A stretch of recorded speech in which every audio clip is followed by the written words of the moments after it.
So if you look at a Lego block, my granddaughter plays with Lego block. In her context, she makes a train out of it. So she'll show you the train. She'll ask you to play the train. You push the train, people everywhere. Now, if you dismantle that Lego block back into the Lego blocks and put it in a box, where is the train? The train is no more.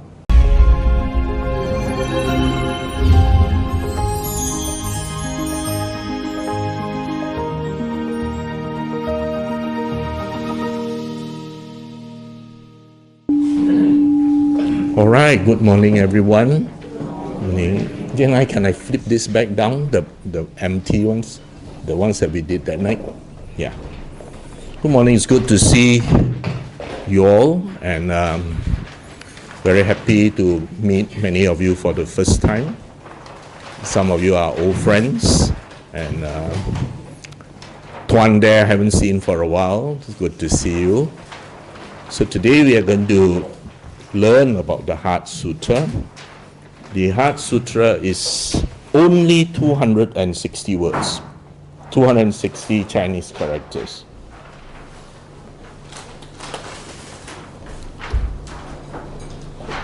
Are you controlling, or is this? All right. Now, if you read the Heart Sutra for the very first time, it would make absolutely no sense to you, because not only is it not written in our present generation of Chinese, it's Wenyan Wen, and it's written not from our perspective. You have in front of you this book. When we proposed doing a series of workshops around the country on the Heart Sutra, and we wanted this workbook, the question then was, how are we going to get this workbook printed? And Brother Chi Sing of Johor Bahru, when he heard about it, immediately responded and said he would sponsor the book without question. Each book is 18 ringgit in cost price, so please treasure it. Brother Chiu is unfortunately very ill now, and we would like to dedicate merits to his comfort and to his well-being. So, why is the Heart Sutra so difficult to understand? Is because the Heart Sutra is a conversation with Sariputta. Sariputta, as you know, is the wisest of the disciples. And in much of the content of the Heart Sutra, a single character would represent an entire teaching, which of course Sariputta understands, but which we may not on just reading it at face value. So to really appreciate the Heart Sutra, you will really need to study the foundation teachings of the Buddha Dharma, especially Samyutta Nikaya. Most of the teachings in Samyutta Nikaya is listed within the Heart Sutra. So the version that we have today that we just chanted was edited by Xuan Zhang, the great monk who spent 3 years walking to India and 17 years in his whole journey, and who translated many books. And the title Pore Polo Mi To Sing Jing is basically a transliteration of Prajna Paramita Hidayah. In the guidelines for translation, which Xuan Zhang followed, any word which has no Chinese equivalent must not be translated. It will just be transliterated into sound. So prajna, for example, which we in today's modern English say wisdom. So they do not have a perfect word to describe it in Chinese, and so that became Pore. Paramita, as you and I know, is perfection. We are familiar with 10 or 6 parameters, and that became Po Lo Mi To. Sing in Chinese does not refer to this. Sing in Chinese refers to your mind. All right? So when we say Sister Lily, I will be mentioning a few names repeatedly in these 2 hours, and you will see it's the same names The reason is very simple. I only know those few names. So it's always Helen, Helen, Helen, because those are the few names that I'm familiar with. So if Sister Lily is to walk down the stairs afterwards, I would say, Lily, 小心啊落去. Okay, that doesn't mean Lily has a small heart when she's walking down. It means be very mindful, be very careful. It is referring to heart. So this is the perfect wisdom which Dr. Rudy have to acquire in his mind. Okay? And of course, Sing also refers to the very essence of the Buddha Dharma. Why do you not understand it? As I said, it's because it is a conversation with an enlightened being. It is not from your perspective and my perspective, but from the perspective of an awakened mind. And this is why we have difficulty understanding it. Actually, there is no exotic nor privileged information. Everything in there is actually in the Pali Canon. Everything. It is just that here it is in just one conversation. I wrote this when I was in Japan at the Zen Center. The master unfortunately collected it and kept it there, so I couldn't take it back. But I asked him to let me take a photograph. Okay, and this is one of the ways in which the tradition teaches you to study the sutra, and that is by Chaojing. You can go to Fo Guangshan, and there's a whole room there for you to Chaojing. My late mother-in-law's funeral, my children, my wife also do Chaojing in memory, in dedication to her. So that's a pictorial image of Xuan Zhang. He was born around 600. We're not too sure the exact date. But nobody knows him as the pilgrim who goes to India and came back and translated, unless you are a Buddhist. But the whole world, every Chinese, I wouldn't say whole, every Chinese knows about Xuan Zhang because of this story written 1,000 years later by Wu Zhen'en, Si Yu Ji. And this is a story which has become even more famous now because of the video game. Even your son and your grandson will know about Xuan Zhang now, because of that very popular video game. But thanks to him, Xuan Zhang remains in memory. If not, he'll be forgotten, just like Fa Xian, Yi Jing, all forgotten. No one will know unless you're a scholar. And the stories in Si Yu Ji are all based on Buddhist principles. 具八乖, 猪八戒, 八戒, 8 precepts. He represents greed. Sun Wu Kong, Wu, Jie Wu, understanding, Kong represents anger. This is why he's always fighting. Sa Zhang represents ignorance. The San Tu of greed, hatred, and ignorance represented in the story. Okay? These three are given to me by my father-in-law. It's made of metal. I don't know where he got it from. So the Xingqing, of course, was existent for a long time. And even when Xuan Zhang began his journey to India, he used it very likely, the translation by Kumarajiva, and it gave him much spiritual strength as he struggled. Those of you who had been on the Silk Road to all the way following Xuan Zhang's footsteps from Xi'an right to the border of China, you will see how difficult the journey is. Okay? It's really very, very difficult. Yeah. I admire how the man can walk. He must have knees of steel. Okay? But Xuan Zhang edited it when he came back based on his understanding and based on his perception of what is not very accurate in the previous edition. Okay?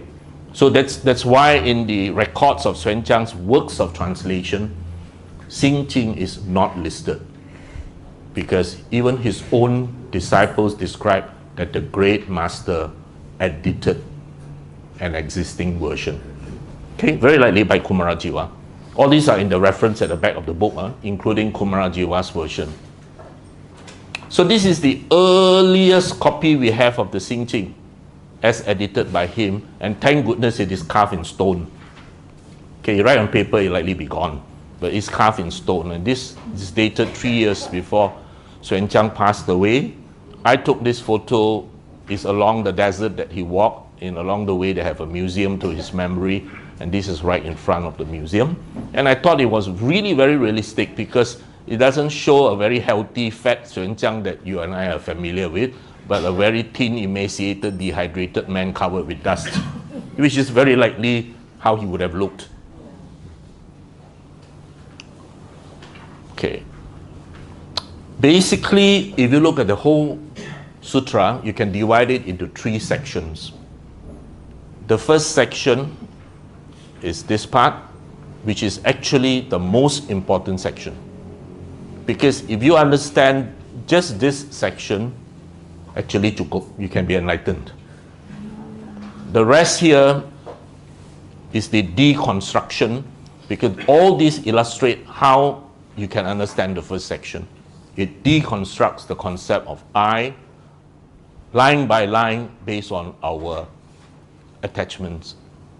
And then finally, of course, there's a revision right at the third part, which basically revises everything that is taught in the first and second. So until Xuan Zhang came along, it was not called Xing Jing. All previous editions are called Dharanis. The difference between a Dharani and the subsequent connotation that Xing Jing implies is that a Dharani is a mnemonic device. It is a device that you commit to memory so that it is something which you remember all the time, to protect your mind, to remember the Dhamma.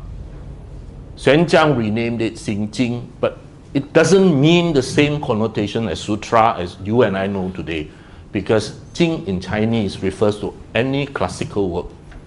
So that's why my father studied Sam Ji King. My father was small, they didn't have school. So opposite Quan Tai Miu in Jalan Banda in Chinatown is Gong Xiu Wei Kun, where they will go there and learn, study. And they study classic Chinese, Sam Ji King, Yan Ji Cho Sing Bun Xin. Okay? So that King refers to any classical text. You got Tao Te Jing, you got so many others. Okay, while our usage of the word sutta in Pali immediately implies, this is in the canon. So that's the Heart Sutra which we just chanted. So we'll begin our study now, but please empty your cup, which means open your mind. If you come here to see, does it match my version of the Buddha Dharma, then you're not here to study. You're here to criticize. Okay, so that's why Chan teaching always begin by empty your cup. Okay? So this first section is mindfully looking within to see the emptiness of self. On Wednesday afternoon, I actually did a session with the management team. So some of them are here. And very senior students like Jian I already attended twice. And the reason why I wanted them is so that they can help you all understand. We did the same thing when I shared at Fo Kwang San. We had a pre-class briefing. Because in a small group, we do it in a workshop style. But in a big group, we have to do it in a lecture style. So these are the people who can help you understand a bit better. You do approach them, they all wear suits and t-shirts with the word Canadian there, easily identified. Okay, because it's very difficult for one person to respond to a big group. So let us begin. The first 3 characters that we chanted is Guan Zhi Zai. We say Guan Zhi Zai Pu Sa, Xing Shen Bo Re Bo Lo Mi To Shi, Zhao Jian Wu Yun Jie Kong, Du Yi Qie Ku Er. If there is only one line you need to memorize because you say I cannot memorize 260 words, just memorize that one line. Guan Zhi Zai Pu Sa, Xing Shen Bo Re Bo Lo Mi To Shi, Zhao Jian Wu Yun Jie Kong, Du Yi Qie Ku Er. You understand that one line fully, I guarantee Sister Lily you will be awakened. If you're not awakened next life, come look for me.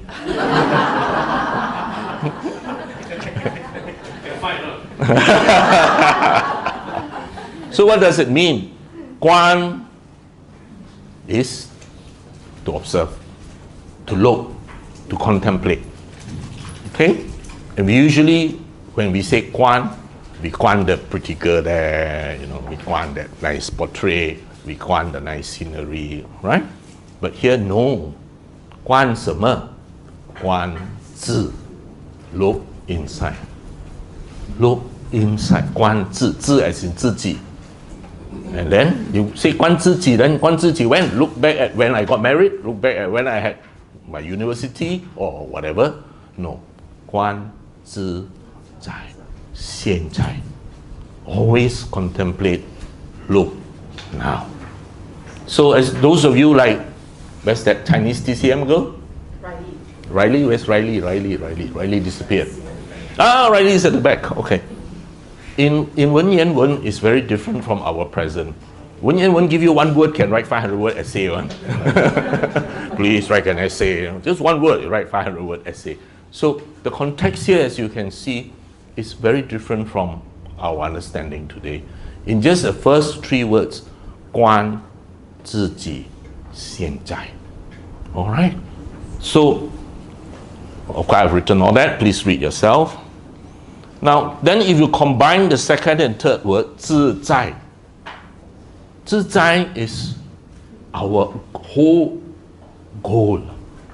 自在 is freedom, liberation. Now, I kept telling Sister Helen, where's Helen are there? The whole aim of all this, okay, is not extinction. There's nothing to extinct. You know, you look at the old translations, they will say, wow, first noble truth, second noble truth, third noble truth of extinction, immediately become Christian already. All right? There is nothing to extinct. The ultimate goal is non-extinction. As the Buddha said, you don't understand, there is no self to begin with. There's nothing to extinct. Okay? The whole goal is liberation. That's goal. That's the aim. Merdeka. Merdeka 118. Freedom from the realms of samsara. Freedom from greed, hatred, ignorance. Freedom from dukkha. So 自在 is liberation, 自在. Okay? Understand? Hasono wrote to me from Indonesia and said, hey, your talk, what in Chinese? We don't speak called Chinese. I said, no, don't worry. It will be bilingual, don't worry. So, 自在 here refers to liberation. And of course, in Chinese, when you combine all 3 words, 观自在, it also refers to the Bodhisattva Avalokiteshvara. I took this photo in Taipei. Okay, now the original of this image is in Kansas, America. Why it got there is a long story. This is a repro, and it's beautiful. It's called the 自在观音像. So you wonder why one leg up like that, one leg down like that. Actually, there's a circle which goes round like that. And so she's sitting on a circle with one leg up and one leg down. Because this is the icon for liberation. Someone who is 自在. Just like Lily at home, I'm sure she has a lazy sofa somewhere. Stick one leg out, one leg down, watch Netflix. Get it? No, people in the old days were not very educated. So you need a lot of icons to educate people. Okay? So this is the 自在观音像. Looking at within, looking at ultimate reality. And of course, Pusa, you all know.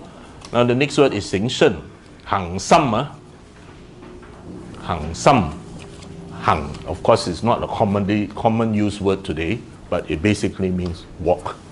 And you must do it profoundly. Profoundly, not anyhow, chin chai. Singaporeans love the word anyhow. My daughter married a Singaporean. She gets very irritated whenever the husband say anyhow. Then my daughter will tell there's no such English word. My daughter's a lawyer like Helen. She said there's no such English word as anyhow. Okay, so 行胜, deeply do this, going towards perfect wisdom. 观自在菩萨行胜般若波罗蜜多时. Okay, then the next word is 照见. I used to just brush this word aside, 照见, and say, okay lah, 照見啦, see. But Helen was asking me, in this 21st century, are there still awakened beings? Are there beings with deep realization? I say, yeah. And of course, next question, do you know them? Yeah, I know a few who are deeply realized. And so one of them taught me, no, 照见 is an important word. when you share, you must share this. It's not just anyhow that Xuan Zhang picked the word Zhao Jian, it's with a lot of deep reflection. When you do your makeup this morning, as I saw Sister Junia did, in front of a mirror. So in Cantonese, we jiu gang, isn't it? Okay, when you look at a mirror, the mirror will reflect exactly as it is. No add, no subtract. Okay? Draw one eye, draw the other eye, draw the other eye. It's reflecting exactly as it is. No addition. The problem when we perceive, okay? When we perceive is that it is not. We perceive based on our bias, our conditioning. That's why Ajahn Brahmali tell you got no free will, because our conditioning affects how we perceive something. Here is telling you, no, you must see it as it is. Not as what you want. We want to see things as permanent. We want to see things as etc., etc. But you must see it as it is.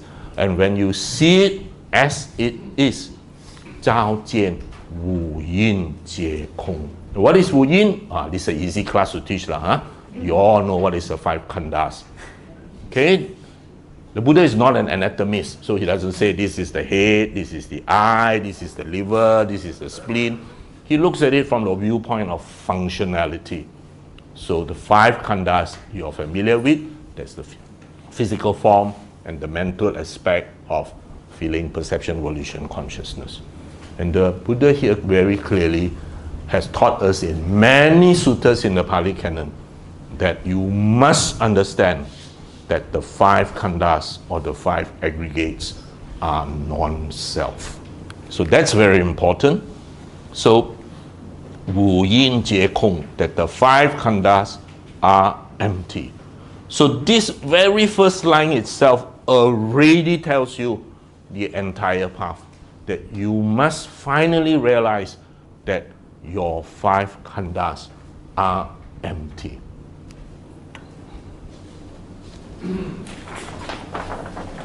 Yeah.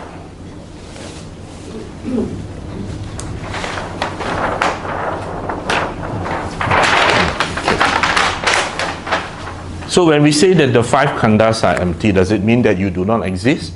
No, of course you exist. We have the mundane and the supramundane.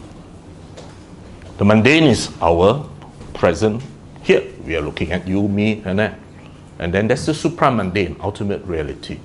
So, if you look at me now standing here, I'm standing still. Every one of you here will agree. From the mundane viewpoint, this man standing here is standing still. Okay? Now, from the ultimate viewpoint, if Einstein is to sit there and look, he will say, no, Punya is not standing still, because the earth is rotating at 3,000 kilometers per hour. He's actually moving very fast. And the earth is moving around the sun at some unbelievable speed also. And the sun and the earth is also moving around the universe at some unbelievable speed. So from the ultimate viewpoint, Dr. Punna is not still at all. He's actually moving very, very rapidly. So from the mundane aspect, yeah, this man is standing still. From the ultimate reality, no, he is by no means standing still. So similarly, when you look at you and me, the 5 khandhas, because of causes and conditions, create what is you and I. From our aspect, yeah, Lily exists. But from the ultimate aspect, if you get an alien to come and look at Lily and he sees Lily from an infrared aspect, you'll be like the movie Predator. What he sees will be Lily as a flux of energy moving, moving, moving, constantly changing. Get it, people? All right. So, in the Buddha Dharma, if you study the Dharma Sutra, it teaches this relationship between mundane, supramundane, and the conditioned world. So, you will have, there is a mountain. All of us agree. Mount Fuji, that's a mountain. Second line says, but the mountain is not a mountain, and everybody is confused. Okay, and that's because the second line is looked at it from ultimate reality. That a mountain is just a label that we give. In reality, it's just a combination of mud, sand, rocks, granite, etc., etc., and then we label it a mountain. The third line, therefore it is a mountain. Because in the conditioned world, that is how you and I function. And the awakened being always see it from all three aspects. We know the mundane world, we know that's how Jim looks at it, we know that this is the ultimate reality, and we know this is how we need to function. So in the Heart Sutra, description is from the supramundane. Get it? All right, so very good. Now, these are all the references that I gave in the Pali Canon, which basically teach what is written here. So you can refer to Samyutta 22.5, 22.95, etc., etc. There's an interesting insight that even I did not realize. When I was in Perth, because my second daughter and granddaughter and son-in-law, of course, is in Perth. My wife is an indentured slave who has to serve there every 3 months or so. You know. Now that we are back, mother-in-law, the other side is there serving as indentured slave. So while we were there, Ajahn Munisara of Dhammamsara Monastery was very interested. So she contacted someone, and Brother Dd.Dr.Punna Wong fetched me from Perth all the way to Dharamsara, and we shared this with Ajahn Munisara. And Ajahn Munisara read the whole book before I arrived. Not just the whole book, including the references at the back. So you can imagine it was like a PhD Waiwa was saying, you know, where she interrogated me for 1.5 hours. But there was something she raised up. She said there are lots of books on Heart Sutra. Many of them all will be based on Mahayana canon, commentaries, etc. But this is the only book, at least that she and I are aware of, that correlates the Pali canon with the Heart Sutra. Okay? So, the 5 reasons you all know save me a lot of work. I don't have to go into that. But this is what the Buddha say we identify as I. Whether some people will think the body is I. Some people will think, oh, definitely my consciousness is I. There's even a venerable called Sati. Of all words, his name is Sati, who insisted that the consciousness is I and that the Buddha had to correct him, etc. So this is one of the things that we identify very strongly as I. Okay, one of the 5 things or all 5. So you have to realize the Buddha said in this teaching that the 5 khandhas are empty. Empty of what? Empty of anything solid. Empty of anything unchanging. Empty of anything that is inherently you. Okay? Get it? I like Ajahn Brahm in his foreword to the book, The Art of Disappearing. Because in the foreword to the book, The Art of Disappearing, Ajahn Brahm wrote, these 5 khandhas who claim to be Ajahn Brahm wrote this book. Now that's actually very profound. All right. So, all right, all those with the blue edge like that, all that is homework. Okay, this $18 must be well spent, you know. Okay, all that is homework. Please read all this homework. Okay, all this explains more, and the more important suttas, I've actually printed them out. Okay. So we tend to think of ourselves as a permanent and separate I, something that can go to a heaven and live forever, or who get roasted in hell and also don't die one. And the Buddha said, no, there is nothing permanent that is like that. And of course, the Buddha taught anatta. Now here I again want to raise something to your awareness. You're all familiar with the fact that the first discourse, the Dhammacakkappavattana, the Buddha taught middle way, Eightfold Path, Four Noble Truths. And with the understanding of this, Kondana understood. And Buddha at the end said, Kondana knows. Kondana knows. And renamed him Anakondana. So Kondana became a Sotapan, which is a change in perspective, understanding what the Buddha taught. But he didn't become an awakened, neither did the other 4. Then the Buddha gave the Anattalakhana Sutta, in which he taught the characteristics of impermanence, anicca, dukkha, anatta. And with the understanding of anicca, dukkha, anatta, all 5 of them became awakened. I hope you see the sequence. All right? So understanding of anatta is very important. Okay? So some more homework, please read. So if you look at a Lego block, my granddaughter plays with Lego block. In her context, she makes a train out of it. So she'll show you the train. She'll ask you to play the train. You push the train, people everywhere. Now, if you dismantle that Lego block back into the Lego blocks and put it in a box, where is the train? The train is no more. Okay? That Lego blocks can now be reconstructed into a house, whatever. Was that inherently a train anywhere? No, there wasn't. It became a train because causes and conditions are such, we put them together and it looks like a train. And so we say, yeah, that's a train. Here, I always like to point out something. Actually, the Buddha did not teach rebirth.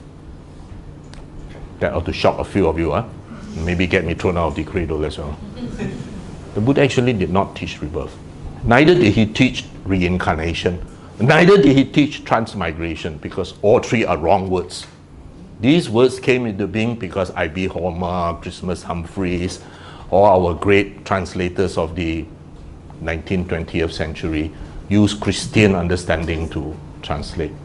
If you look at dependent origination, Paticca Samuppada, what comes after Upadana is Bhava, which means being. What comes after Bhava is Jati, which means birth. Jati does not mean rebirth. Jati means birth. Repeated birth and rebirth is completely 2 different things. Rebirth means I take lily and I masuk sini. That's rebirth. Transmigration, lagi worse. She migrated on her own.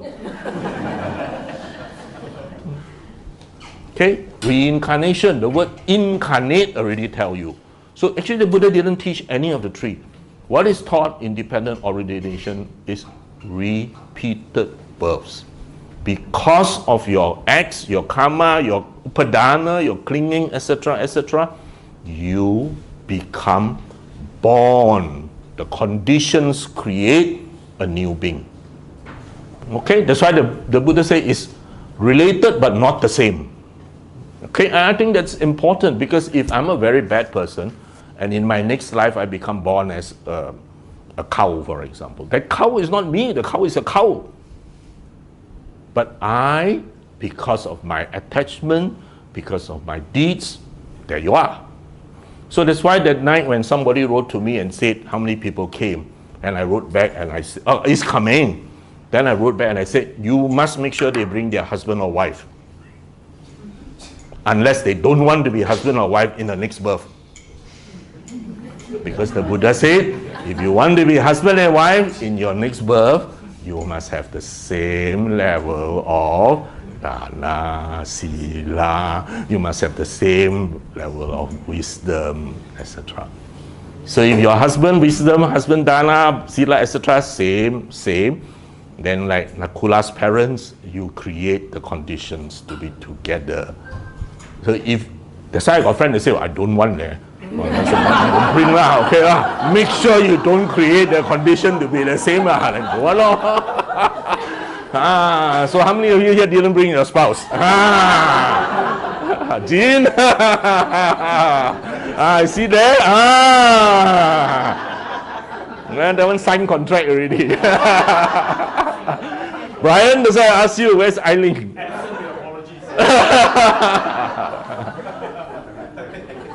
Okay.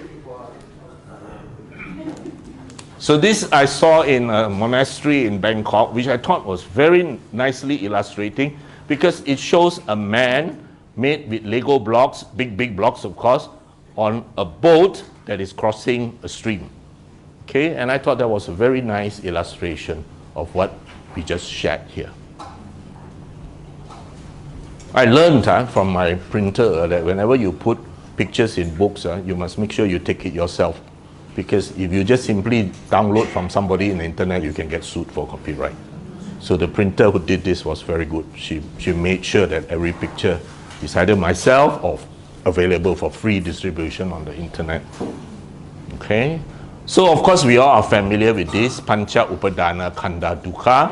In the first noble truth, the Buddha clearly said, if you cling onto the five aggregates, you're going to suffer. And here of course, we understand. Okay? No need to go in, you're all familiar with this. Why this is so important. All right, so then the next line, remember, 观自在菩萨行胜般若波罗蜜多时，照见五蕴皆空，度一切苦厄. Now the next line is very important. It doesn't say that your 苦厄 is just going to vaporize. It doesn't mean your 苦厄 is going to be transferred to someone else.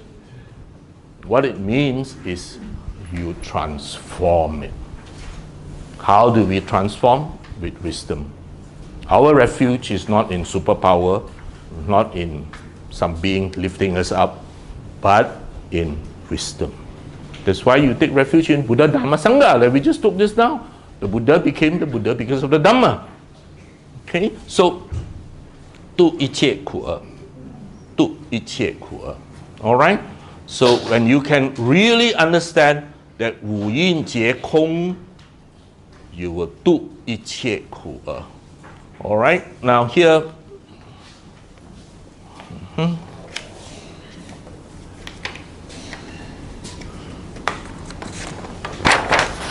well, I'm not the next, that must be here.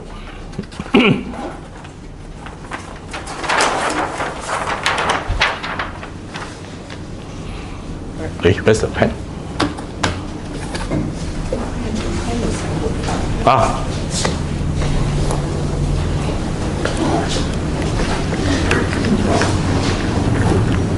So I spoke about dependent origination just now and about birth.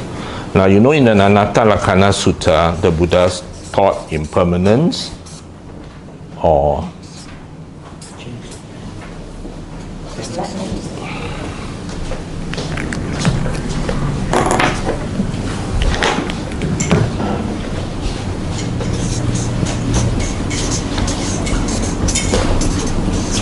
anything that is anicca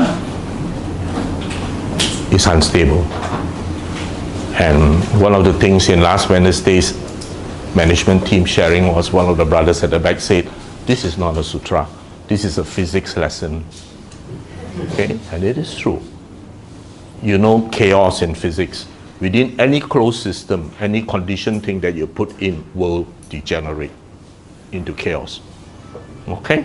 So anything that is anicca, and that is the entire conditioned world, it will be unstable. Okay?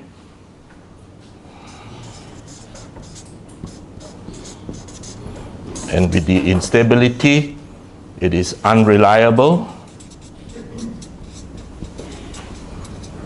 And of course, anything that is unreliable will cause stress, like your husband. Okay, unreliable. Ask him come 9 o'clock, come 10 o'clock. Okay? Anything that is unreliable will give rise to stress. And of course, then you have anatta. That things, A-N-T-T-A, that things, because of these, are beyond our control. They are not within my control to be not aging, to not fall sick, etc. Because it is anatta. All right? Clear. So with that knowledge, we can live truly using the Dhamma Fa, move through the difficulties of life with wisdom. Fa in Chinese is 三点水 on the left side. And on the right side is 出气 to go out. So you move through resistance as it will inevitably arise through the path of least resistance using your wisdom. Okay? When something is anicca, we accept it. As I shared many times when I was practicing as a doctor, and I'm sure Rudy has shared with me the same thing.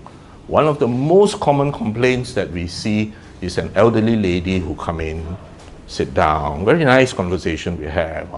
Yi Sang, auntie,咩事咧？成身都唔舒服啊！ Right, Rudy, from head to toe, literally. In UK, they call it the Patel syndrome. My goddaughter is a GP in UK. It's called the Patel syndrome. Everything from top to bottom, nothing is right. And then we go on further, talk, chit-chat. And then the old lady would tell me, Yi Sang, why my sampo like that? Wow, gone already, Next half hour, habis. My sampo is not like me when I married the old man, we did A, B, C, D, E, F, G when we were young. We had to do this, we have to serve my mother-in-law, we got to do this, do that. Why my sampo not like that one?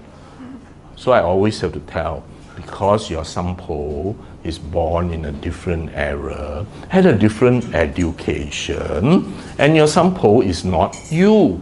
You cannot expect her to be you.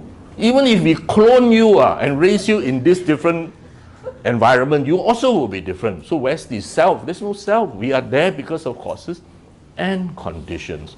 So if you can accept these are the realities of life, anicca, dukkha, anatta. We don't fight it. We accept it, live it, and do our best. Okay? Clear? Yeah. Yesterday we had long breakfast with Lily. I know about her whole family already. Brother, sister, semua tahu already. Okay? So this is the noble truth of the cessation of suffering, the complete cessation of the very craving, giving it up, etc., etc. Now, emptiness is not nothingness or void. Sadly, we got stuck with all this translation. Okay? So this next section, the Buddha is emphasizing, please do not get mistaken. Kong is not nothing. That's why this famous line, Sariputra Salizi.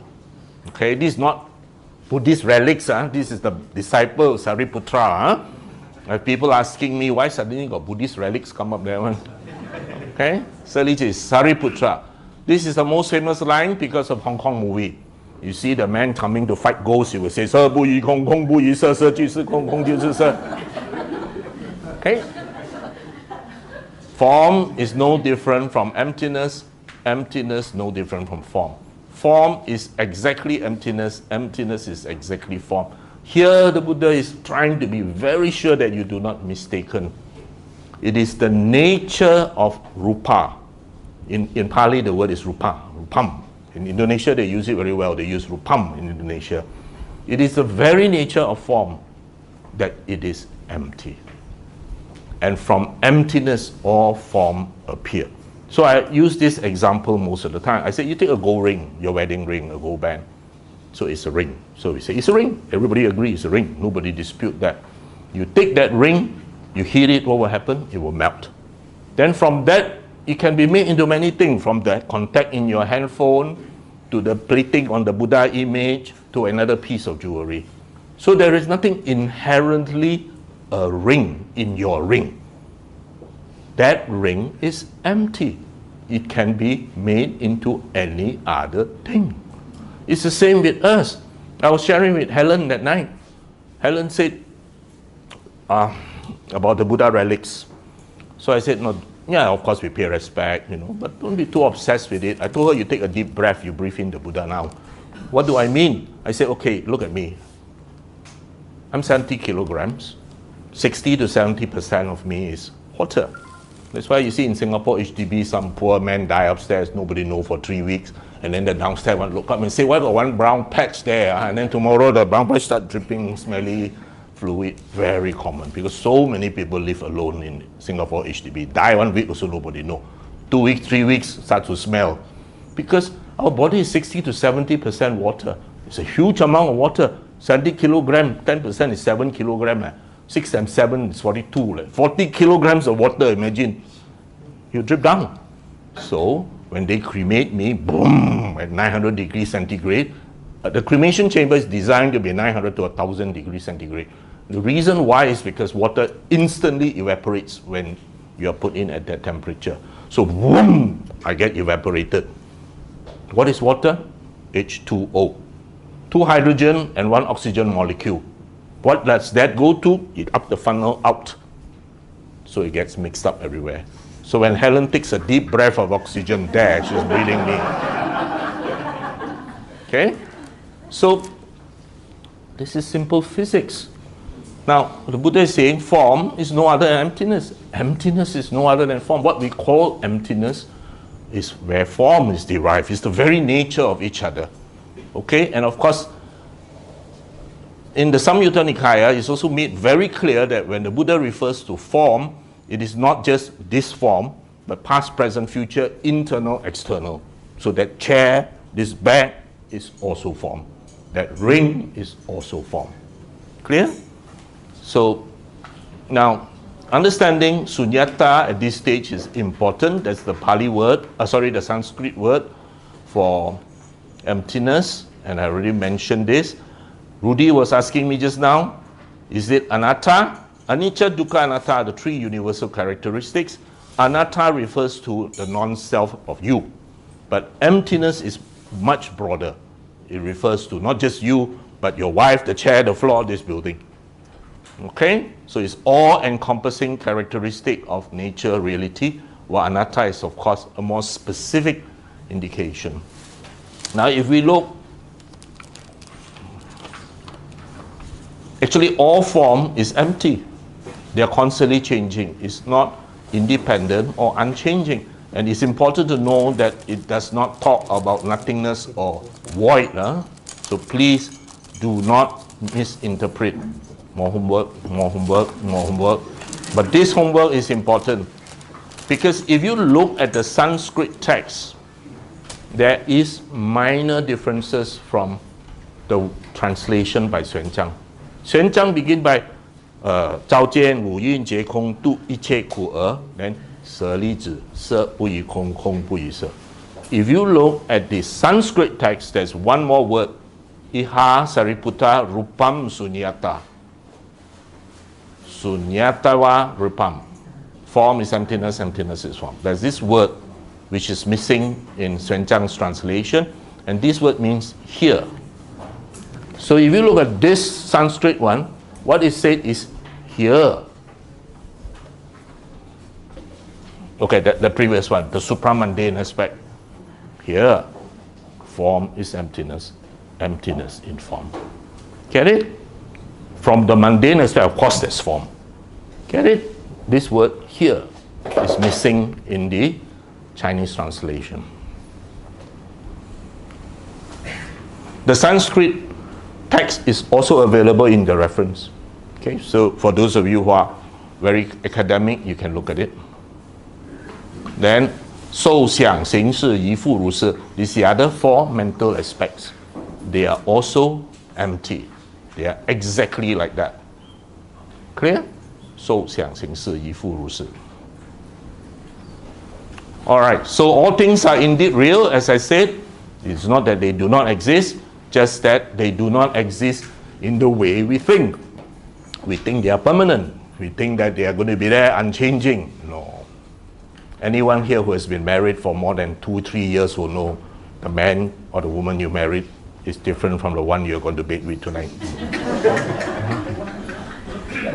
Okay?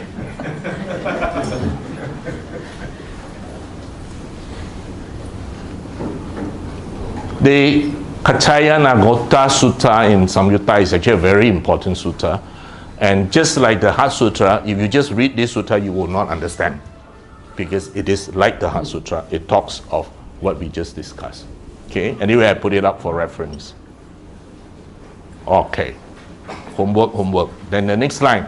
舍利子是诸法空相.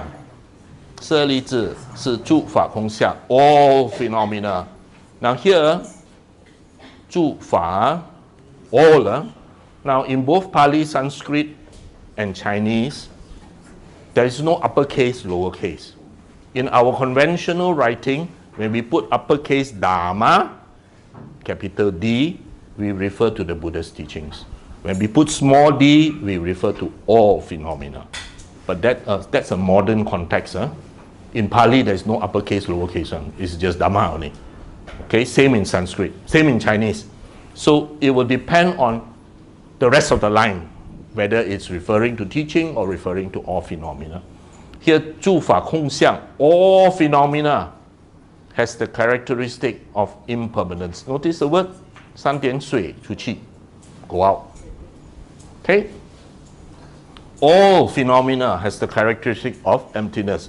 From your book to your bag to this building, they are all nothing but causes, conditions, effects that came together and created this. So knowing that all phenomena is empty, the awakened one is constantly aware that it is like that. Suchness. You always see this word suchness appearing in the text. It is like that. My translation of suchness is 是这样的了. Okay, patients will come and see Dr. Rudy. Doctor, why I got heart block? Why I've been vegetarian? I don't eat pork. I did this. Standard reply, Rudy, I told you before. 是这样的了. No one can fault you when you give that line. 是这样的. It is suchness. It is like that. Okay? So, 不生不灭不垢不净不增不减. Now this is really physics. From the ultimate reality of supramundane, the ultimate reality, okay, nothing is created nor destroyed. Nothing is defiled or pure. Nothing is added or lost. Physics lesson. Energy cannot be created nor destroyed. It can only be transformed. Einstein, the great man, came out with a brilliant understanding that mass and energy is the same. That's why we have the nuclear bomb, that you can convert mass into energy by his very famous formula E is equal to mc squared.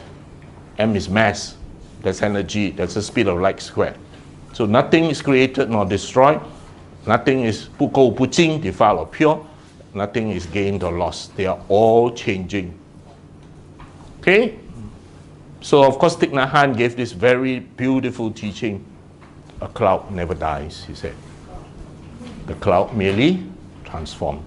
That very cup of tea that I'm drinking right now, that water came from somewhere. In Singapore, it's new water lah, somebody's pee lah. But here, of course, Malaysia, we've got better sources lah. Okay?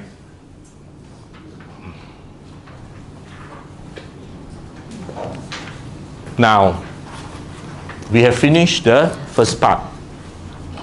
Does anyone need a drink? Okay, let's have a break for 1 or 2 minutes. Dr. Punna, so for someone who is like me, who is not so fluent in Mandarin, is it okay to actually just chant using the pinyin while I try to improve the pronunciation? And also, what is the ideal time of chanting? Because I saw in some videos there are 108 times. That's my question. Thank you. Tomorrow when they launch my book, make sure you read chapter 2. Where chapter 2 is about chanting. Now, very good question, because many of us are bananas. You've got about maybe 10 million in Indonesia. You know that the biggest overseas Chinese population is in Indonesia. Huh? People forget how big the Chinese population is. Very few of them read Chinese. So I have got a Heart Sutra chant downloaded from Indonesia. Okay. Oh, I've got a Heart Sutra chant downloaded from the Indonesia, and they chant in Sanskrit.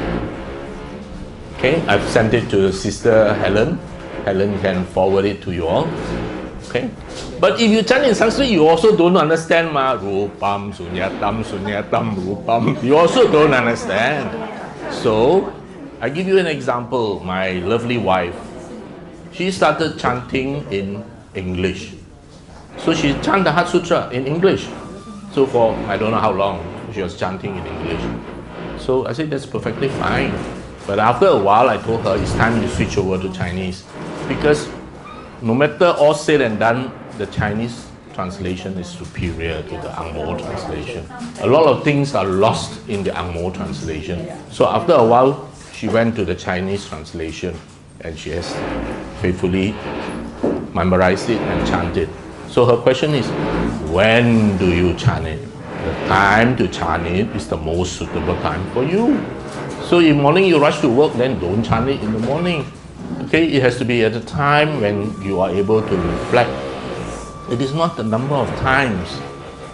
At Mahayana temples, some special days they chant 108 times, wow, like lightning. I mean, just between us, I look at it and I see, what's the point?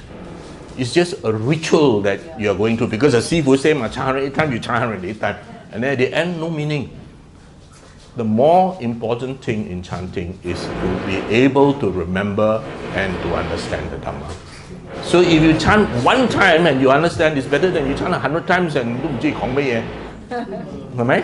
So I like speaking in KL, because in KL I can speak in Cantonese, and some things are more king when you speak in Cantonese, Yeah.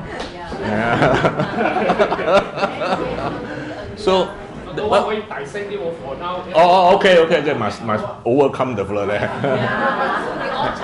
Next door there's a renovation going on, so just bear with it. Yeah. It's alright. It's anicca. Even the building is anicca, see? So chant it at the time where it is convenient to you, maybe at night if you are more free, when you are able to contemplate, and more importantly, don't just chant for the sake of chanting. Chant, the idea is to understand the message. But it is important to remember, I always say, because in times of difficulty, knowing a chant of the Buddha Dharma, I don't really care what it is. You can remember the Anatta Lakkhana, you can remember the Dhammachakkapala, whatever it is, doesn't matter. But it is important to remember one, because in times of difficulty, which all of us will go through, it is very comforting. Even Xuan Zhang himself, when he was traveling and he thought and he started chanting the Heart Sutra. How many of you have seen the movie Xuan Zhang? Well, you haven't go and see it, it's available free on the internet. Okay, it's a lovely movie, filmed on site, so it's very nice. So it's important we memorize. And my wife says, one day she will die. Don't know who died first lah, either she or me. And she requests, after I am dead, and then you have the funeral service, all you need to do when friends and relatives come is just give them a piece of the Heart Sutra and ask them, can you please, if you don't know how to chant, just reread it. You know how to chant it once for me. Because that's the sutra she is familiar with. That's the sutra she associates with wholesomeness, with the Buddha Dharma. If I go to Ulu Tiram, invite the monk, he come chant Abhidhamma, my wife will come. Right? Not just her, all of us. I mean, I come here, hey, tu, pacheyo, aramana, pacheyo. You can't already, you say the let alone after you die. So I think it's important that we memorize. And as I said just now, it's not a race. You don't have to so do it at your own pace that you can understand. Even at home, I use the mukyu. I use the mukyu at home.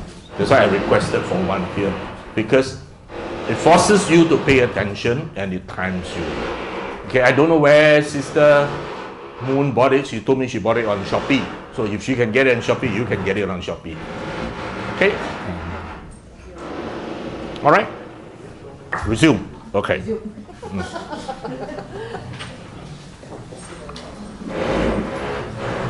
All right. Now the next part of the sutra deals with deconstruction.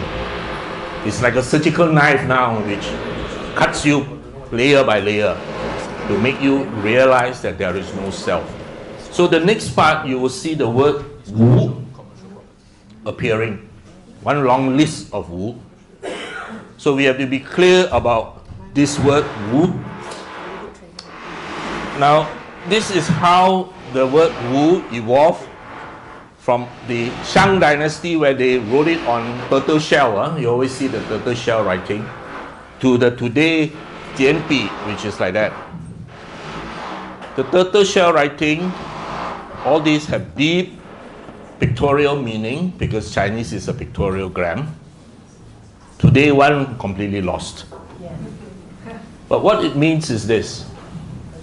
It is a woman holding on to a lot of things. Okay? That is the origin of the word Wu, a woman holding on to a lot of things.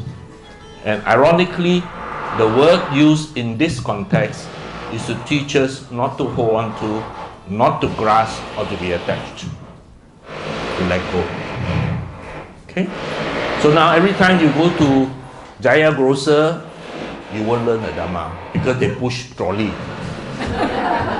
You go to wet market in Lucky Garden where we were this morning to eat breakfast. Then you see all the ladies holding.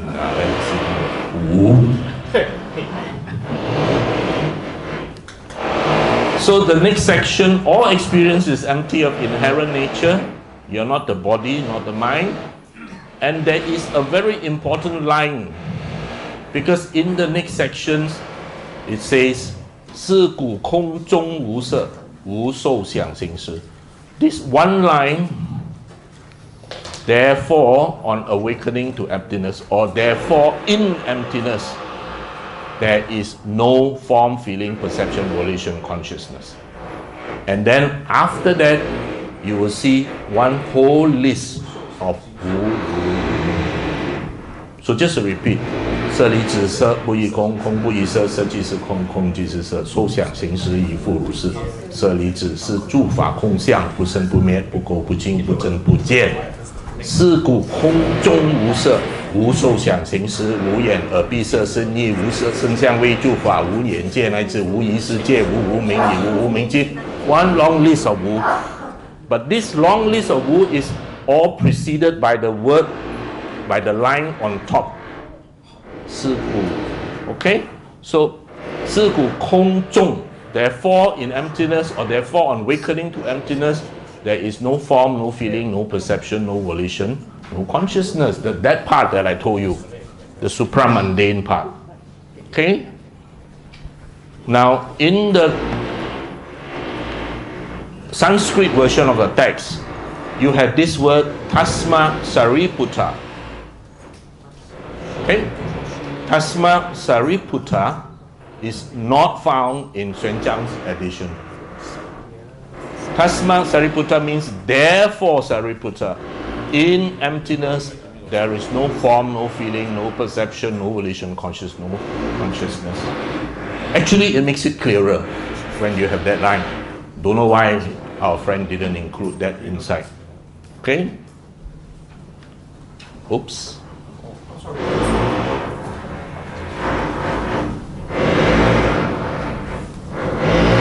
Alright. So therefore in emptiness, this first part you know. Then the second part, 无眼耳鼻舌身意, no eye, no ear, no nose, no tongue, no body, mind. 无色声香味触法, no form, no cell, no taste, no touch, etc. Now those of you who have been studying the Buddha Dharma for some time will know that this is referring to the 18 dhatus. Recording in progress. The 18 dhatus is how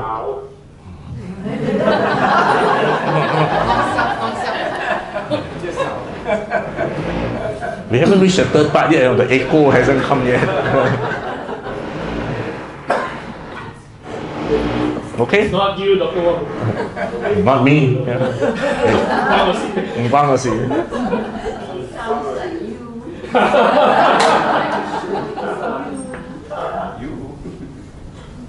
Now the pointer is not moving.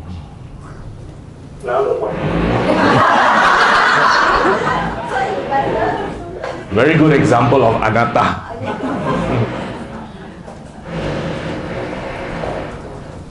Not working. Okay.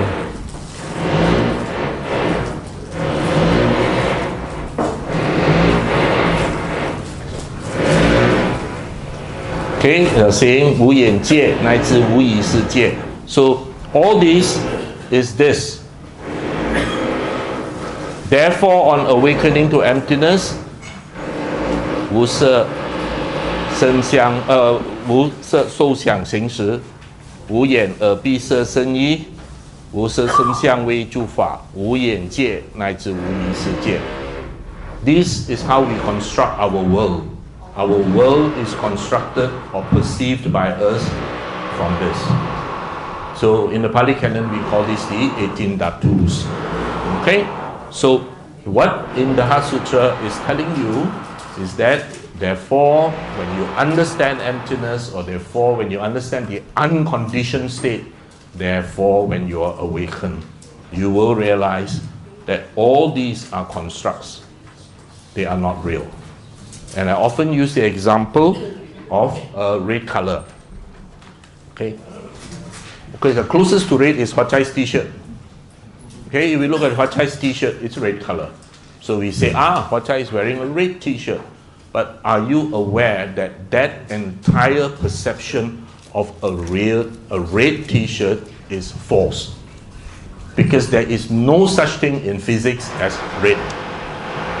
What we are seeing is just photons hitting Hot Chai's t-shirt, reflecting, which our retina pick up as signals, and then that electrical signal goes to the occipital lobe, and then we interpret it, and our brain gives it a color, and we say this is red color. But actually there is no red color. That color is purely generated by the software that is functioning in our brain. That's why a bee will look at your flower differently from your dog looking at you. Okay, the world is perceived through our faculties on the objects, and then we have the consciousness. But they are empty. They are not real. Okay? In Diamond Sutra, they will tell you all with forms is false. Okay? All with forms is something that we perceive.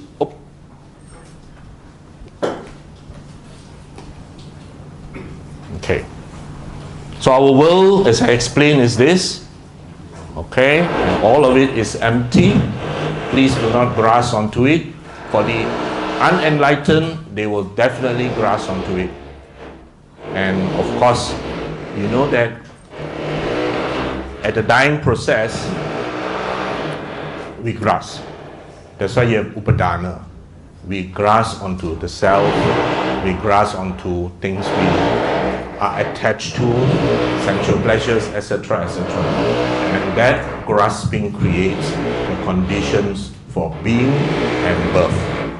Okay?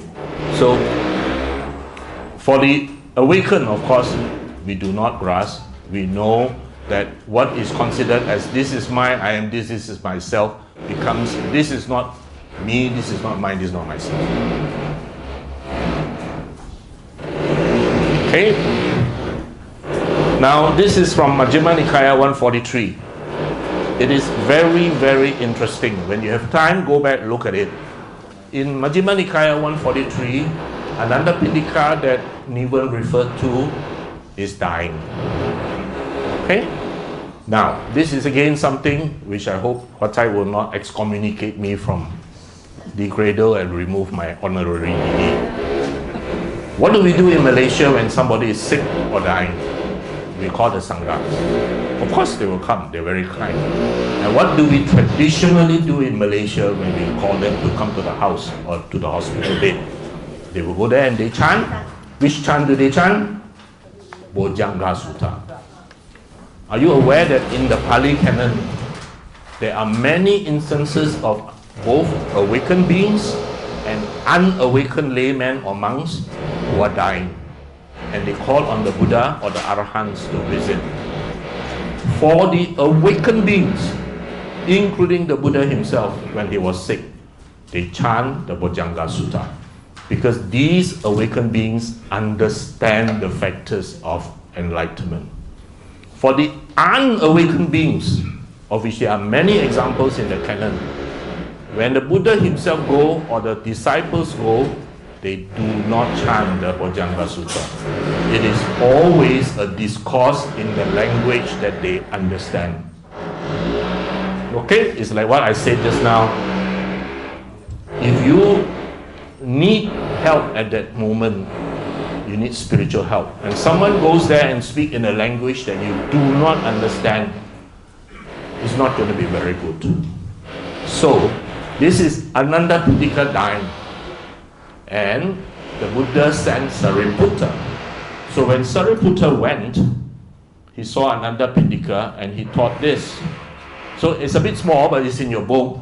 And basically it says, I will not cling to the eye, the ear, the nose, the tongue, the body, the mind. I will not cling to form, sound, smell, taste, touch. I will not cling to eye consciousness, ear consciousness, etc., etc., etc. What does this remind you of? You're looking at all the woos in the Heart Sutra. Okay? Clear? Okay. Go back and read yourself.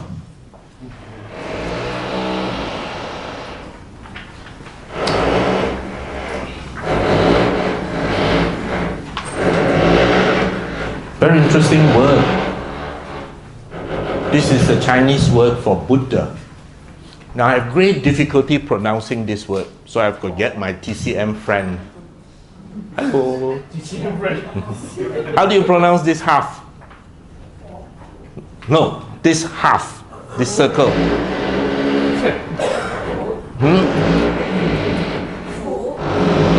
In Cantonese, even more difficult. I actually Google it, and say, how do you pronounce this word in Cantonese? They say F-U-T without the T. How do I pronounce F-U-T without the T? Okay, but what does this word mean? Okay, my dear TCM expert, come on. What does this word mean? She's Googling. What does Fu mean? It means not. It's an adverb which means not. And what is this? This is a standing man, Ren, like me, standing. The word itself tells you no self. Non-self. Apparently, I may be wrong, according to Google, in Chinese, this is the only sound in this particular word. Because in Chinese we have different tones. Cantonese got 7 tones, Mandarin 4 tones, and each tone means a different meaning. But apparently, according to Google, this word only means Buddha, no other tone. I don't know, I'm no expert. Maybe Hat Chai is a classical expert in Chinese. This is 4, but apparently it only means one thing, the Buddha. Okay, so I already mentioned about the 4 upadanas: clinging to sense, wrong view, rights and rituals, and self-doctrine. Okay.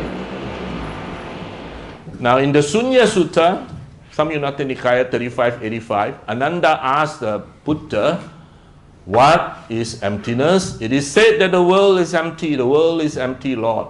In what respect is it said that the world is empty? And the Buddha replied, insofar as it is empty of a self or anything pertaining to a self, thus it is said, Ananda, that the world is empty. Okay?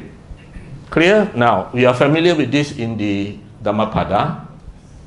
Sabbe sankhara anicca. Sabbe sankhara dukkha. But anatta is not sankhara, It is sabbe dhamma anatta. And dhamma here is small d, all phenomena is non-self. All phenomena. Okay? Alright.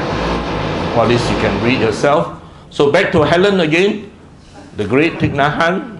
Now if you go to Hue in Vietnam, do visit his root monastery.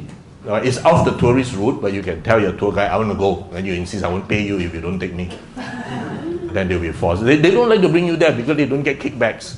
And nobody there to give them money. They want to bring you to a shopping mall and they get kickbacks. So when my wife and I went, we planned our own trip. And we insist, no, I must go to Hue. I must go to Thich Nhat Hanh's root monastery. So you can go there. They allow visitors to go in. And you will see the monastery where he trained in.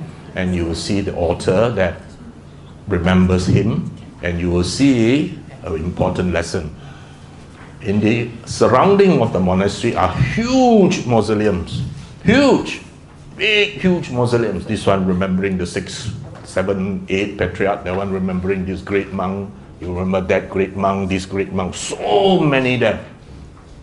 Except Thich Nhat Hanh. His is just a simple tablet, a simple photograph. And somebody offered coffee. Remember what he said? After I die, please do not make a great memorial or a great stupa or something like that. If you insist on building one, you must write that I am not here.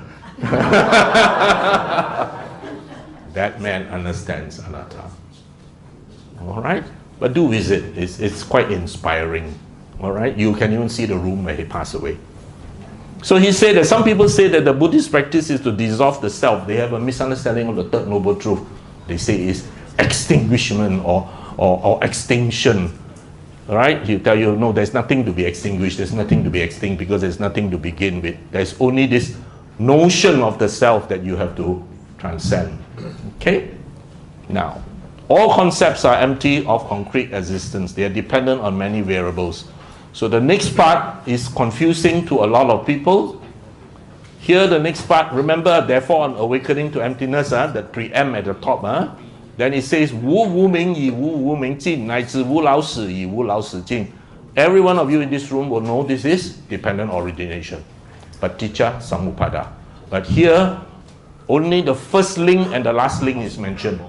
It doesn't go through from ignorance and you got sankara, from sankara you got consciousness. No, it just tell you this and the last. The reason is you're talking to Sariputta. He knows. He go through one by one, all 12. Okay, Sariputta knows. So then people might ask. Actually, at the workshop, this is what the people there did when I asked them at that stage to tell me back what do you understand by Kong. And so, well, they did that, which is very good, excellent. Okay, but we can't do it. Our group is too big. No solid form, just a flow of energy, constantly changing, no inherent nature. Everything needs conditions which leads to cause conditions effect. And because it's unstable, it's unreliable, it's uncontrollable, that's why it's empty. Very good. That's why I say you got questions afterward, please ask them. They're very good. And similarly, another group did what is 5 khandhas and why is the attachment to 5 khandhas cool. Also very good. And of course, we already spoken about this. Okay. Okay. There. Found. So why is it that on awakening to emptiness, there is Wu Wu Ming Yi Wu Wu Ming Jing? Now, in the conditioned world that we are right now, is there suffering? Yeah, of course there's suffering. Is there 生老病死? Of course there's 生老病死.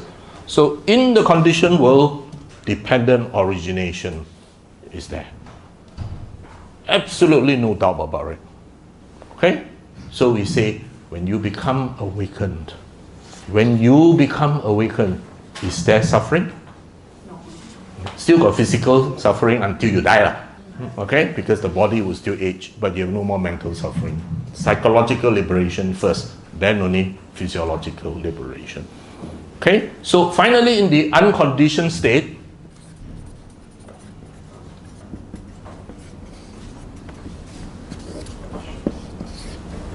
dependent origination ends. As long as we're here, there is dependent origination. But when you become awakened in the unconditioned state, dependent origination ends. If it doesn't end, then 慘了, that means you don't. So dependent origination ends when there is the unconditioned state. That's why on awakening to emptiness, to the unconditioned state, now there is Wu Wu Ming, no ignorance. Okay? Clear? All right, Michelle? All right.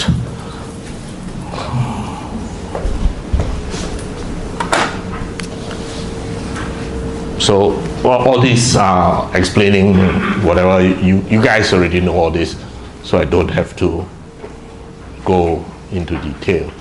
Okay, basically this is what I just shared with you all. You know, Chinese is very interesting, you know, ignorance is Wu Ming, no brightness. No brightness, Ming, no brightness. End of ignorance is Wu Wu Ming. Interesting, isn't it, huh? My TCM girl? The play of language is beautiful. You are supposed to be, Jia Ling was supposed to do your role. So at 6 a.m. this morning, she texted me, she said, dumbbell fell on her leg. Ask you. Don't know lah, but dumbbell fell on her leg. All right, so beautiful. And I mean, as I said, even if you don't appreciate the meaning, it's a beautiful work of poetry. All right, so okay, all these are explanation on that line. Okay, and then we go on, dependent origin. A lot of explanation here on dependent origination. Okay. Now, the understanding of dependent origination is actually critical in the understanding of emptiness. The Bodhisattva Nagarjuna explained, because of conditions, all dhammas, phenomena originates. Okay? That is something you understand. Okay? Because of condition. We won't even be here because of condition. So I say that all dhammas are empty. Form is emptiness. Because all dhammas are mere designation. Hence, all dhammas reflect the doctrine of the middle way. To say that they do not exist is wrong. To say that they are permanent is also wrong. Clear? There has never been any dhamma which is not arisen dependent from condition. Hence, that's the reason that among all dhammas there is not one that is empty. Emptiness is form.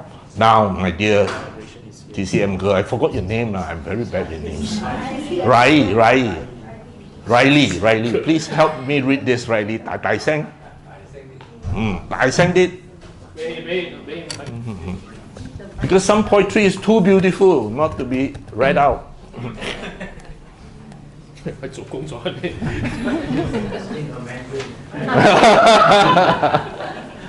因缘所生法，我说即是空，亦为是假名，亦是中道义。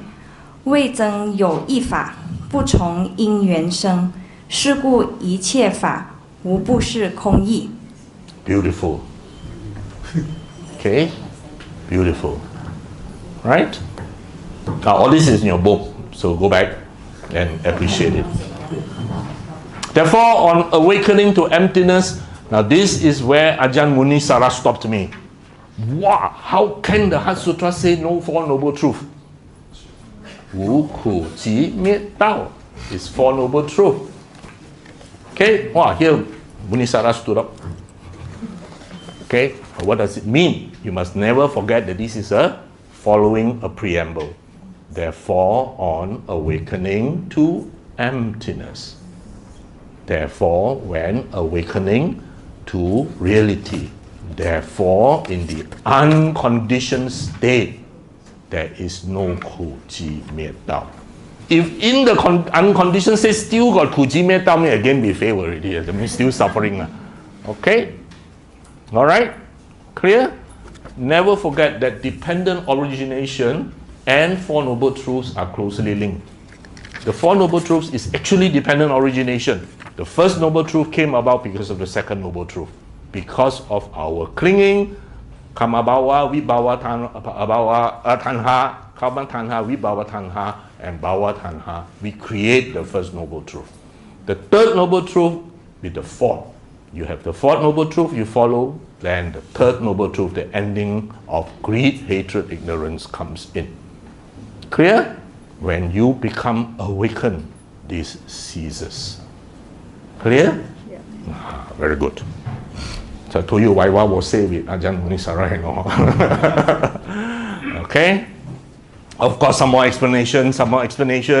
And this very interesting line in the Visuddhimagga, which I'm sure every one of you had come across. Actually, it took me a long time to understand this until I understood the Heart Sutra. In the Visuddhimagga, it says, for there is suffering, but none who suffers. Doing exists, although there is no doer. Extinction is, but no extinguished person. Although there is a path, there is no goer. Now you understand, when you understand the Heart Sutra, what this means. Alright, I have a good Dhamma brother whose understanding of the Heart Sutra is very profound. And he's a Theravada Buddhist true and true. Okay?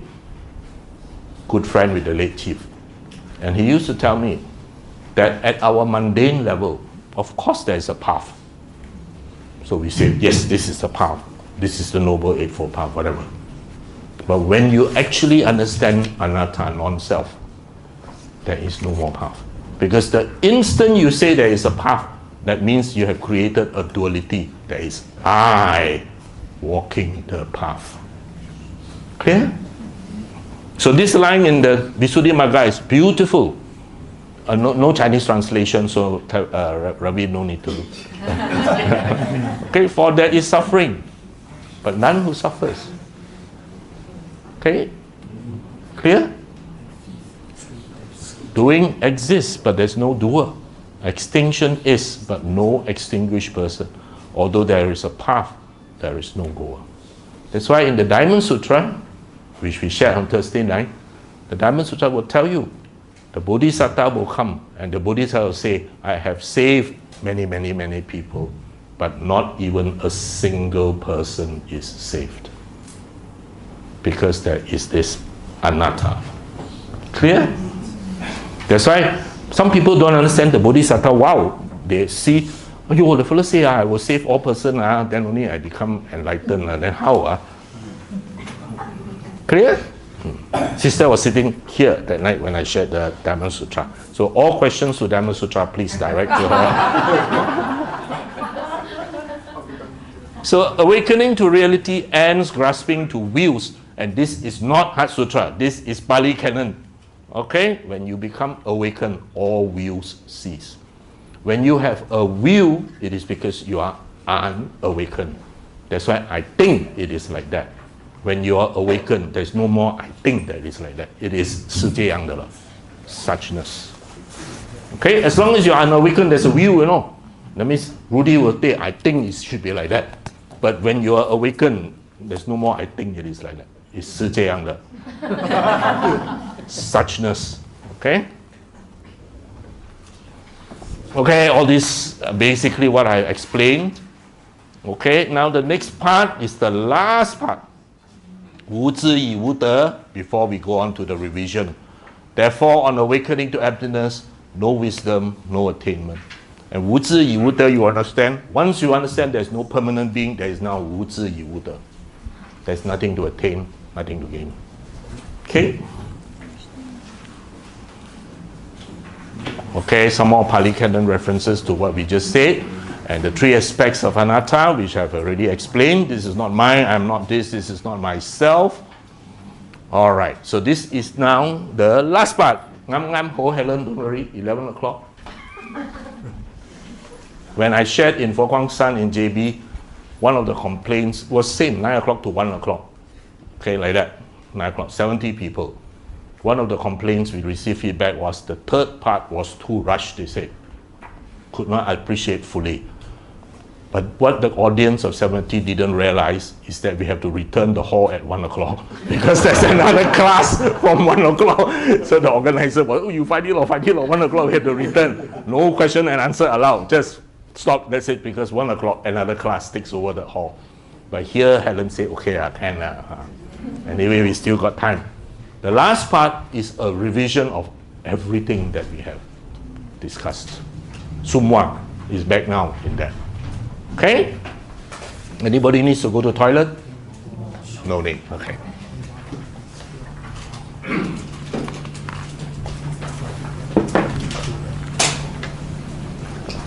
So, 以无所得故，菩提萨埵以般若波罗蜜多故，心无过碍，心无过碍。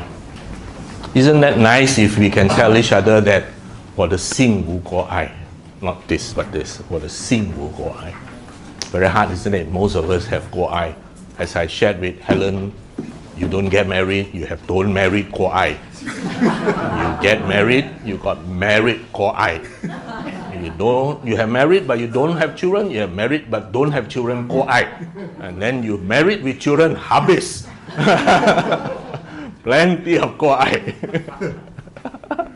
Right now you are married but no children yet 过碍 Your parents trying to push you into the married with children 过碍 Okay, so actually 过碍 is universal. It's how we perceive it, how we deal with it. But you're not going to run away from it. Okay? As long as we are in samsara, you're going to have this 过碍 But here it says that that once you understand, once you have insight, and you let go to any grasping to attainment, result, whatever, and Xing Wu Guo Ai. Okay, Yi Wu Suo De Gu means having nothing to attain, there's no need. Okay? Alright, having nothing to attain with no hindrance in the mind.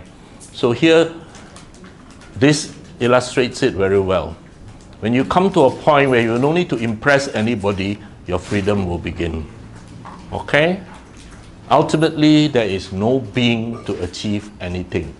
Wu guo ai gu, wu yu hong pu. No hindrance, no cause to worry, thus no fear. Okay, so Uncle Key in Johor Bahru is a very senior member of our group. I've shared the Heart Sutra a few times with them. And when I asked him, what is your take-home message from the Heart Sutra? His reply, woo, woo, woo, woo, woo, woo. Yeah, everything woo, woo, woo. Okay, now, actually, he's not too far off because it's Venerable Buddha Dasa. Then I was trying to think, who is that Venerable? Because Venerable Buddha Dasa likes to quote this. He's passed on, but he was a very famous Venerable in Thailand. The Buddha was asked by, I think it was a paddy farmer or something, that, you know, we people very hardworking, man. Where got time to learn Midopa, Paticca, Samuppada, this. Can you just summarize the Dhamma in one line? And then he says, Sabbe Dhamma Nalam Nibesaya. All phenomenal things must not be clung to. Just that one line. Okay? All phenomenal things, all Dhammas, Modi, must not be clung to. Okay? Woo, woo, woo, woo, woo. Okay? So, okay, I'll go on. Xing Wu Ko Ai, Wu Ko Ai Gu. No hindrance in the mind, no hindrance cause to worry. Ko Ai is anxiety, worries. Anxiety leads to obstruction, concern. Okay? We all have distinctions in our mind about good, bad, no good, good, rich, big, small, etc., etc. We worry that my house is smaller than your house is in a better address than my house, etc., etc. But when you understand emptiness, the world will be peaceful because there's no thing that you can't let go of. All right, everything. Ko Ai is due to an attachment to self-will, status, material things. When you are freed of anxiety and worry, self-will, ego, status, this is liberation. Okay? You very good. Yesterday you're telling me about your relatives. If they can let go, Wu Ko Ai. So you tell them, if you can let go, you sing Wu Ko Ai already. But the trouble is, we cannot let go. Then of course, Ko Ai lah. If you think your daughter-in-law must behave that way, then Wu Ko Ai. Okay? So then after that, Helen came to tell me, you know, Dr. Wong, everything woo, woo, woo, everything let go. Then how? Now I enjoy so many things. Love, good feeling, good emotion. And you come along, you tell me everything, let go. Then what? Becomes stone? Right? No. The 4 Brahma Viharas are your default mode. When you let go of greed, hatred, delusion, the 4 Brahma Viharas become your default status. In fact, metta, as defined as unconditional love, cannot be practiced if you do not let go of the self. As long as you can go, everything you do, I assure you, will be like the honky people say, 有冇着數先？冇着數唔做啊？Because everything they do is, I offer this, I must have a benefit. All right? Wow, you go to Thailand, you see not the Buddha image, but all the images of the Devas and all that. Wow, people will offer by the lorry load. I'm not joking. Bring one lorry and all the flour, everything. Because people have this very simple belief that the more I offer, the more I get back in return. So it's like a business transaction, which is not what the Buddha taught. So don't worry, Helen, you will still have lots of metta, lots of karuna, lots of all these wonderful states of mind, okay? You will continue to take me to eat Japanese meal, etc., etc. Hokkien Mee. Huh? Okay. That night, she took me to eat wonderful Japanese meal, wonderful, one nice bungalow in Oakland Road. Actually, I feel very guilty after eating it because I peep at the bill and I say, yesterday I had lunch with my niece. My niece has been working in headhunting for a long time. So I asked my niece, hey, such a position, 1 month how much they earn. Then my niece told me, then I said I should have ordered more than that.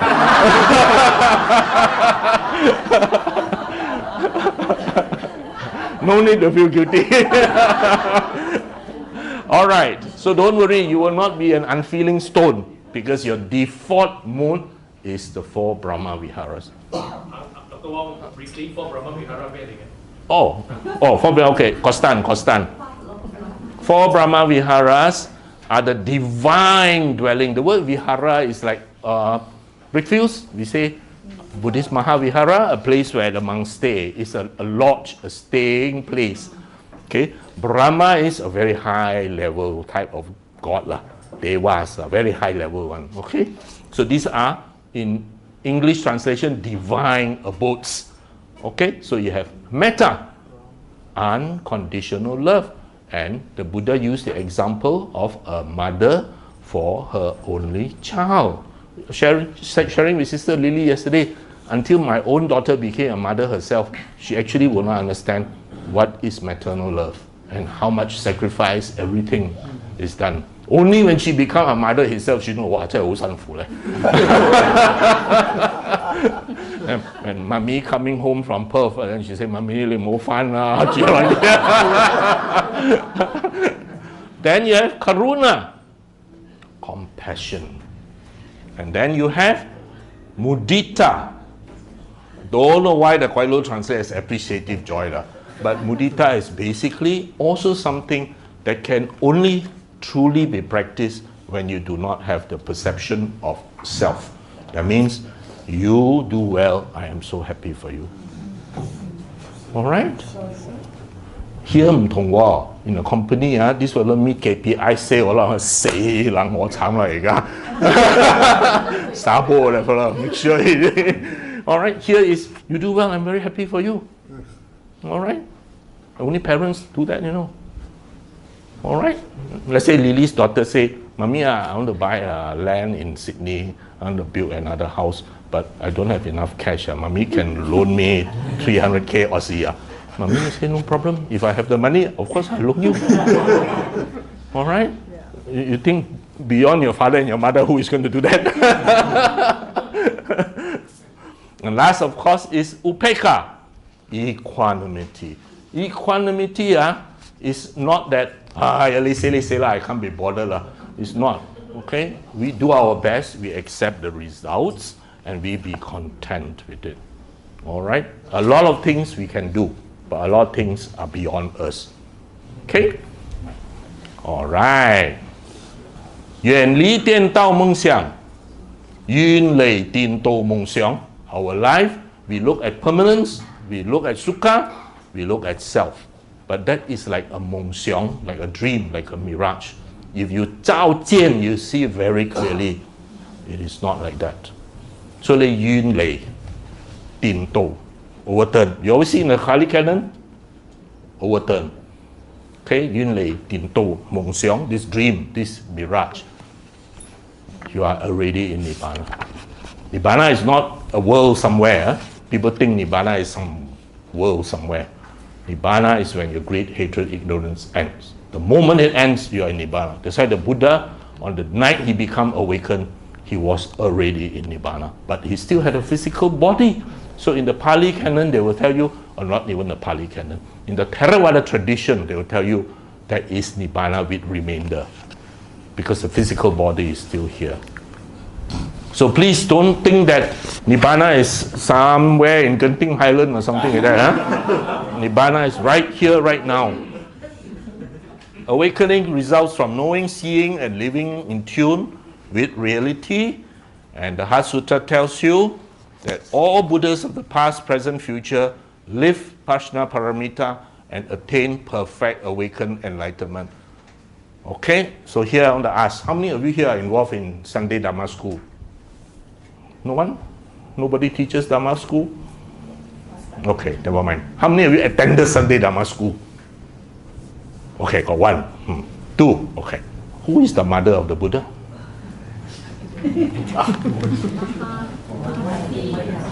Maha?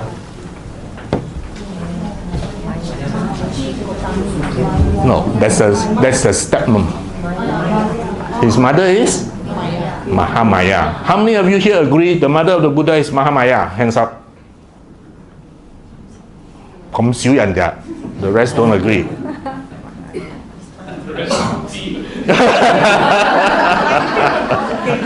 Now, the mother of the Buddha is not Mahamaya. Mahamaya is the mother of Siddhartha. The mother of the Buddha is perfect wisdom. It is wisdom that made Siddhartha a Buddha. That's why in the southern tradition and northern tradition, in the northern tradition we call it Mahayana, they say Prajna Paramita is the mother of all Buddhas. And then immediately somebody create one image of a big fat woman and say, that one is the mother of all Buddhas. But it's not. It's the perfect wisdom is what made a man called Siddhartha the Buddha. So here, that's why it says in this line, 三世诸佛以般若波罗蜜陀悟 become Anyatolo San Miao San Putiya. All Buddhas of the past, present, and future live Prajna Paramita and attain perfect awakened enlightenment. Okay, that's written there, ma. Hiya, who is the mother of the Buddha?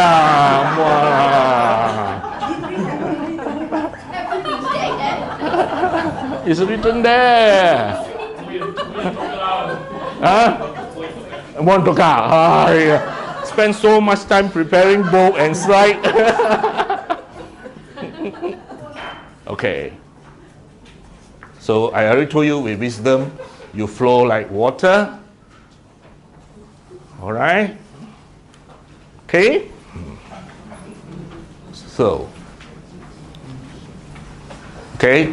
Therefore, know that Prajna Paramita is the great mantra, the wisdom mantra, the answer plus mantra, the supreme mantra. This part, Ta Ming Zhou, Ta Shen Zhou, and all that. Now, people think that this mantra is referring to the last line. That's not correct. The entire 200 words before this is the Dharani. Okay, that means the Dharani is Guan Zhi Zai Bu Sha Xing Shen Po Ye Po all the way down.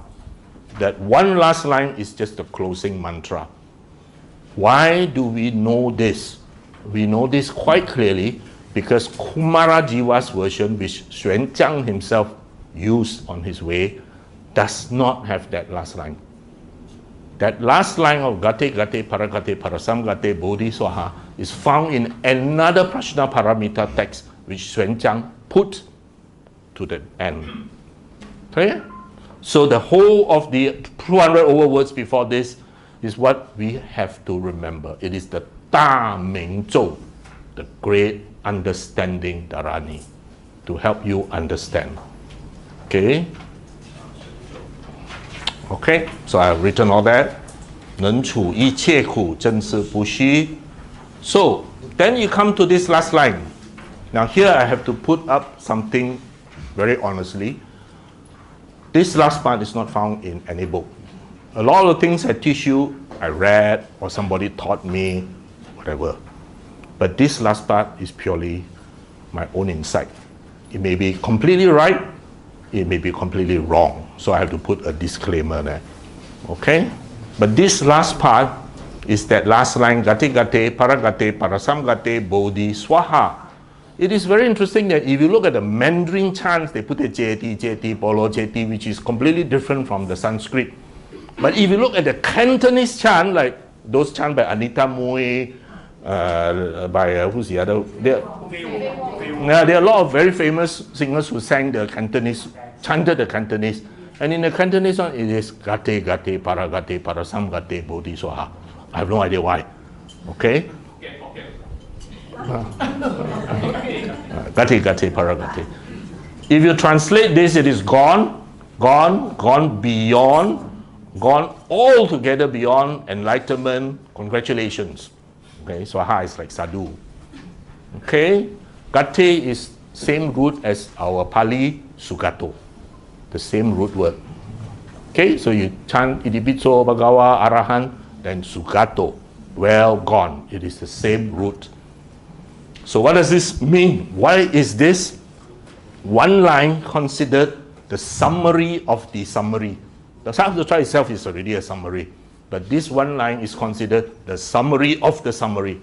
That's why you see all the movies, they chant Kate Kate, Paragate, Parasam Kate, Bodhiswaha, because the entire Heart Sutra is supposed to be represented in this one line.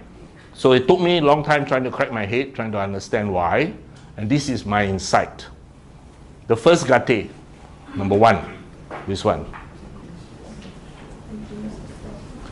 I think that it refers to the emptiness of the self in the first part, where it talks about 色受想行识 being not you, non-self. Okay, it talks about 空不异色，色不异空. Then after that, 受想行识亦复如是. So the first gate, I think, refers to this section. So from the awakened perspective, there is no form, no feeling, no perception, no environmental formulation, no consciousness. So this is the first level that you have to begin to understand. Okay? 是故空中无色，无受想行识. Okay? This is the very first beginning. Do not grasp onto the self. 无. The second gate, the emptiness of all phenomena, the 18 dhatus that we referred to just now. Okay, so 无眼耳鼻舌身意 etc. Do not grasp into this world that we create. Of course it is there, but do not grasp, do not have upadana to it. The third paragate, gone beyond, emptiness of concepts, notions, and views. All that we spoke about just now, all these are concepts, all these are teachings, all these are things that many of us hold on to very tightly. We forget that the Buddha said, when you have crossed the shore, even the Dhamma must be let go of, let alone Adhamma. Okay? But until you cross, don't let go. Okay? Chinese say, 你菩萨过江，自身难保. So until you cross, don't let go, okay? So emptiness of concept, I already explained quite in detail. Oh, sorry. So when you understand that Dhamma is like a raft, you should let go even of Dhamma, how much more Adhamma. Okay? That's the third gate. And this is the line Bodhidasa often uses to teach. All phenomena should not be clung to as I, my mind, sabbe dhamma nalam abhinivesaya. Okay? Which I think fits very well with the Heart Sutra. Alright? And finally, parasamgate, gone altogether beyond. And when you have gone altogether beyond, then you will come to what we teach in the Diamond Sutra. There is A. A is not A, therefore there is A. Even the concept of emptiness is a tool that you use right now. Okay, it doesn't mean you do not exist. Talk on the head. Remember I told you? One monk met Bodhidharma. Then he told Bodhidharma, I have understood the essence of Buddhism. So Bodhidharma said, very good, tell me. And he said, 一切为空. Everything is empty. There is nothing. All are emptiness. Bodhidharma took his walking stick, knocked him on the head, and he shouted, why you knock me on the head? And Bodhidharma said, 你说一切为空吗? Alright, so of course then he had, if you read the Gong An, he became awakened. But I think a modern translation would, he had a realization. Okay, so there is A, but A is not A, therefore there is A. Get it? So even the concept of emptiness for us is something we must utilize now in order to be liberated, to be 自在, so that we can go all together beyond. So it's important, disciples and devotees, what are most of us doing? We are worshipping the teapot instead of drinking the tea. I told you empty the cup. But what most of us do, as in many centers, is you see the tipikaka in a nice cabinet which is full of dust. The last time it was opened was 1970 something when someone donated it. Okay, we worship it. That's not the point. The point is to use it. And here I want to raise one simple question. I know many of you tomorrow will go to many temples. Mahayana temple, Theravada temple. A classic Theravada temple, the Buddha in the middle, 很庄严. Who is on the right side? Sariputta. Who is on the left side? Mahamoggallana. All of you understood the two chief disciples. Now you go to a Mahayana temple. Let's say you go to Sampo Tong in Ampang. Beautiful new temple. You see the Buddha sitting there. 很庄严. Who is on the right side? Ananda. Who is on the left side? Mahakashyapa. And then I ask people, why? Why? When I went on pilgrimage, I brought my wife, because my wife hasn't been on pilgrimage before. The first 2 times I went, she sacrificed. She was the bodhisattva. Take care of the children. I go. So now children have left home, they have become adults. I say I must bring her. So the 2 of us went on pilgrimage. There we visited Theravada Temple, Mahayana Temple, and then we see the Mahayana Temple, beautiful Buddha image. But why is Ananda on the left? Why is Mahakashyapa on the right? What do we learn is the training sequence of Buddhism in the Buddha Dhamma. Helen, what are the 3 words? What are the 3 Pali words we use to describe the learning process?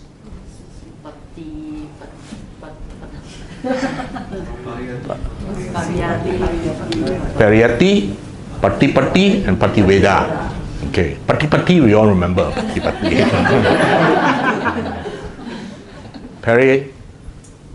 The 3 paris is to let you know that you must have some theoretical knowledge. Then you must practice, and then only you become awakened. In the Mahayana iconography, Ananda represents the theory. Ananda apparently knows a lot of suttas, but was he awakened? He wasn't awakened.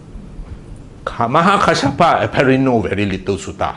He only know how to scold people and meditate. He's very good in scolding people. He scold Ananda, you little boy, But he became awakened. And the Buddha in the middle, of course, represents awakening. So you need the 3. You need theoretical knowledge. You need practice to be awakened. Helen will forward that all those clips that I sent to her on this particular teaching. If you don't want to, you can also Google. It's also on the internet, so it's no secret. Okay, why Ananda, why Mahakashyapa, why the Buddha? But it's basically what we tell you. Always remember, all these are icons. In the old days, people were not so educated. They needed icons. Now we have forgotten the icons. Now we 是这样的嘛，一路来都是这样的嘛。Okay, but the icons serve a teaching. So I'm going to end here. Just remind you of this beautiful picture I took in Hokkaido when my wife and children were shopping in a mall. I sat at a corner waiting, and this was on the wall of the mall. First there is a mountain, then there is no mountain, then there is. And of course, I recognize it from the Diamond Sutra. And this is the mundane appearance. This is the ultimate reality. But you functioning here must always remember this. And the Buddha and all awakened beings see all 3 simultaneously. Okay? So here we have something important. This is one of the Gong'ans. Alright? When Bodhidharma in about 500 CE visited China to teach, the emperor was Liang Wuti, who was supposedly a very devout Buddhist emperor. So when he heard that Bodhidharma, the great teacher, is here, he issued a decree that Bodhidharma must come to the palace to see him. I think it's at Loyang, if I'm not wrong at that time. So Bodhidharma went. And when he met Bodhidharma, after all the usual greetings, the emperor asked Bodhidharma, I have done, and then the scribe recited one long list, donated so much land for monastery, given so much food for dana, ordained so many monks. They will get imperial permission to be ordained in those days. So the list goes on, one long list of all the good things he has done. And then he asked Bodhidharma, 我有多少功德? And Bodhidharma replied, 100,000 kosong. We shocked the emperor because all his own venerables, whenever he asked the same question, say, 功德无量啊, 皇上功德无量啊. But this foreign Indian monk say, 100,000. Tada. And of course he was very upset. But Bodhidharma is right. Because merits are not material things. You don't have a bank up there with a bank statement which says, I gave this. Merits, if you look at the Pali Canon, is transformation of the mind. All those that you do are mechanisms for merit. It is ultimately have your mind transformed. And here I bring you to a sutta you're all familiar with, the Velama Sutta. You know, in the Velama Sutta, it talks about Velama. He gave 84,000 carts of food, of gold, of clothes, a long, long list Velama gave. Okay? And then the Buddha said, with all these gifts that he gave, of course, there is merit. And then you have a person who offered to the monk, of course, there's merit. And someone offered to Sotapan, of course, then Sakadagami, etc., etc. And finally, someone offered to the Buddha, of course, very meritorious, all this. Then the Buddha added at the very top 3 things. Someone who just sincerely take refuge in the Buddha, Dhamma, Sangha. Like you did just now, Buddhang Saranang Gacchami, or Zi Gui Fo, whichever tradition you are in. If you just sincerely take refuge in the Buddha, Dhamma, Sangha, that is more meritorious than all this, one long list. Why? Because it transforms your mind. You can be very rich and do a lot of dana, but no transformation. Then the Buddha go one line higher. If you can just practice loving kindness for the duration it takes to squeeze milk from the cow. I've never squeezed milk from the cow, but I imagine not very long. Okay? You see, you can do that. That is more meritorious than the rest. Because again, it's mind transformation. And finally, what's the top? If you perceive anicca, dukkha, anatta. That is more meritorious than the whole long list that we put down there. Why? Mind transformation. The emperor did a lot of good work. He will have fu bao, no doubt about it. Okay? But not gongda. Because his mind was more egoistic than before. Clear? Yes. Alright, good. Fukpo. So, little monk asked senior monk, what have you learned from Chan after all these years of meditation, doing? The great master said what Uncle Key said. Alright?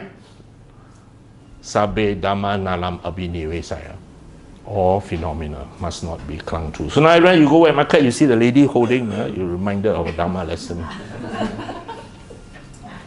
Okay, I'll skip this. Now please remember, whatever I share with you, whatever teachers share with you, is the finger pointing to the moon.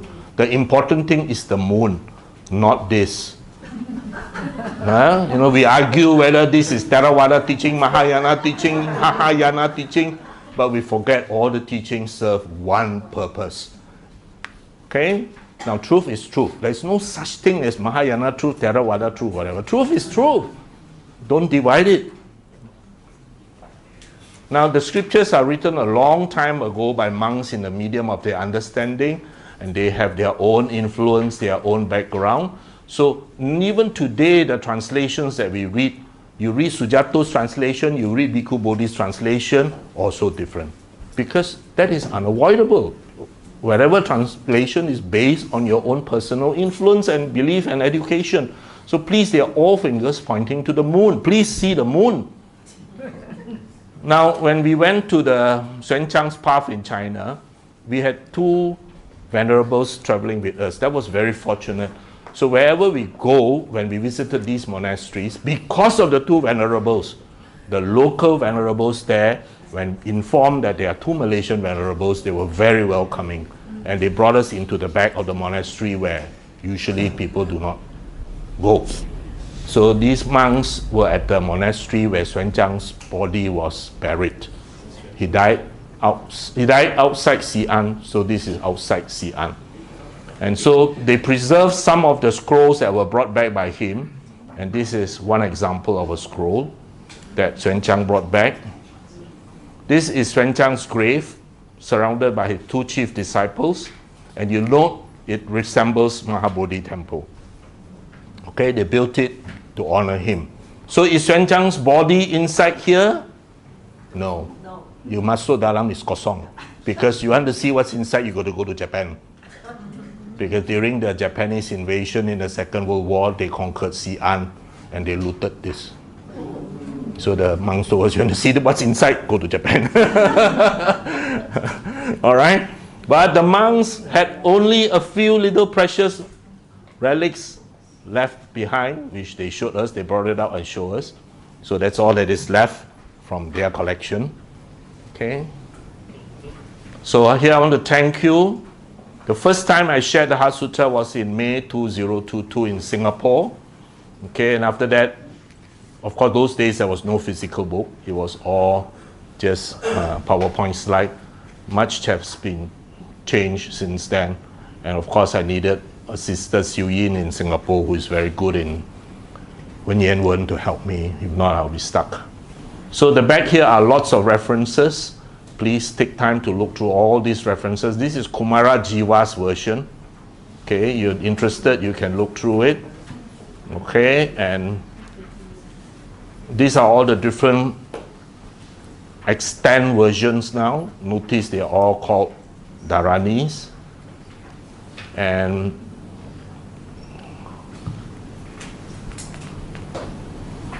I emphasize again the minor differences between the Sanskrit and Xuan Zhang's translation. And this is the Sanskrit and English line by line for you to compare. Okay, and these are some of the books I use as references preparing for this over the years. Okay, thank you to you all. And I end with one Gong An. In the Chan tradition in China of the old days, a monk has to spend 10 years at least studying the Dhamma. At the end of the 10 years of studying the Dhamma, he has to spend at least 5 years doing meditation. So about 15 years, 20 years, depending on his progress, he'll be considered trained. And then he has to leave the monastery. The master will recommend him a few other monasteries with his fellow masters who he is aware of, that this monk must now travel there. And you have to meet this master. And then this master will engage in a conversation with you to see whether you truly understand. So it's like our present external examiner lah. Okay, you have to go and see external examiner for Wai Wa Wo Se. Okay, so there was this particular monk who, many years already, but he kept on going from temple to temple, monastery to monastery, keeping on looking for the secret to enlightenment. So Zhao Zhou is a very famous master at that time. So this monk traveled up, traveled down, across river, up mountain, valley. I can imagine those days no grab you have to walk So he did all that and finally appeared in Zhao Zhou's monastery. Japanese Joshu appeared there. So he went to see the great master and he said, "Master, I have traveled far to seek you. Please teach me the Dhamma." The great venerable Joshu in Japanese, Zhao Zhou in Mandarin, looked at him and said, "Lei sik bao fan mei." And he replied, "Sik bao fan ah, hui sai wun ah." That's all. The Gong An only registered that, hui sai wun ah, and he became awakened. So now I'm telling you this. "Ni sik bao fan mei?" Then he replied, "Lunch provided." "Sik bao, hui sai wun." It's very profound. You see, we go around studying, like we just shared 2 hours, exactly 2 hours. Helen said I must stop at 12, so I got 15 minutes more. We are actually sikan fan, but sooner or later you had read the whole of Sujata's translation, you can sick bao fan lo, tuk bao xu lo. So in Chinese, you sick bao fan jo, put the Dhamma in practice. The message is simple yet profound. All right? Sik bao fan me, sik bao, put it in practice. So after all of this, we must wash the bowls, don't leave it for Helen to wash. Sik bao fan, sai wun. Thank you.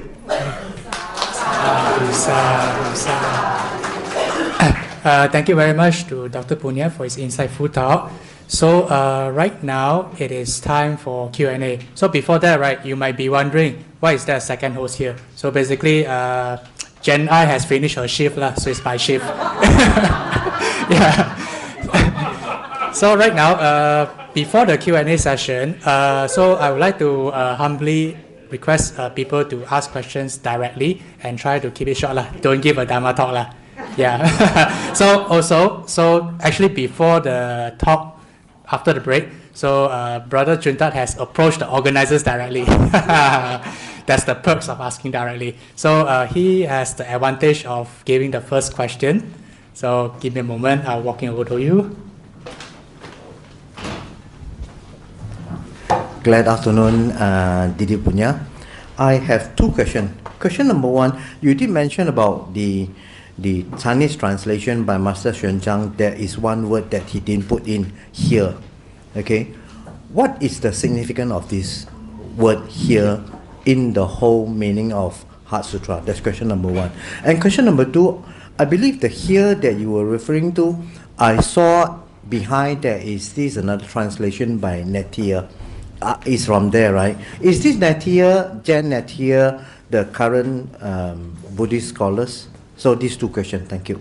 Okay. First question here is not H-E-A-R. There were some translations I read which put H-E-A-R. Here, Sariputra, but it's not. It's I-H-A in Sanskrit, which means literally Disini. Here. Here, form is emptiness. Emptiness is form. Form is no different from emptiness. Emptiness is no different from form. Literally is telling you in the unconditioned state, form is emptiness. Emptiness is no different from form. What brother raised is another question. There's a scholar called Nettier. Okay, it's a lady, and she has studied the Heart Sutra for many years, and it is her belief from her own research, which of course others do not agree. Her belief is that the Sanskrit text that we have is reverse translation. You might have read that. Okay, that means she thinks that the whatever original is lost, and what we have in the Sanskrit that I actually gave to you is what is called a reverse translation from Xuan Zhang's text, or whatever existing text is in Chinese. But that's academic. Actually, if you ask me, I don't know. 我不知道, and I don't think anybody will know. All right, unless somebody now dig out some script somewhere which has the original. Okay. Okay, so who else have questions? All right. Thank you very much, Dr. Punna, for your session. From what I understand from today's talk is that the Heart Sutra tells us to understand that there is emptiness, and then eventually we live in a conditioned world, and we want to transition to the unconditioned world. And in this, in the book, page 117, it says here that the Heart Sutra brings us beyond the concepts of self, form, and even emptiness, so that we can be liberated and to live meaningfully. So in this context, right, what does living meaningfully mean if at the end of the day, everything, there is no notion of self, and that we want to go into the unconditioned world? Okay, the first thing is that do not see emptiness as something there. Emptiness is the nature of everything. It is right here and now. Our nature is emptiness. Okay? This chair is emptiness. This building is emptiness. So do not have a concept that, oh, emptiness is an object somewhere. No, it's not. Everything has the nature of emptiness. Okay? The Heart Sutra teaches us a lot about this, but it finally tells you that all concepts and teachings are like walking sticks. They help us to attain a state of liberation. Now, in this conditioned world we are still living, and unless you become awakened tomorrow, you are going to live in this conditioned world for a long time more. So the three truths of there is A is not A, and therefore A is very important, so that when you study and understand and know, at the background we have this knowledge, but we are still living today. So Dr. Rudy cannot see one politician come into A&E with a heart attack and say, 不胜不灭不垢不净不增不减, no need to treat lah, you are okay. In the conditioned world, there is birth, there is death, there is aging. So of course he has to treat. But at the back of his mind, he knows that ultimately we all have the nature of emptiness. How many of you are going to be enlightened in this life? If you want to. I keep on telling Helen, somebody asked Ajahn Brahm, a woman, a sister asked Ajahn Brahm, can I be enlightened in this life?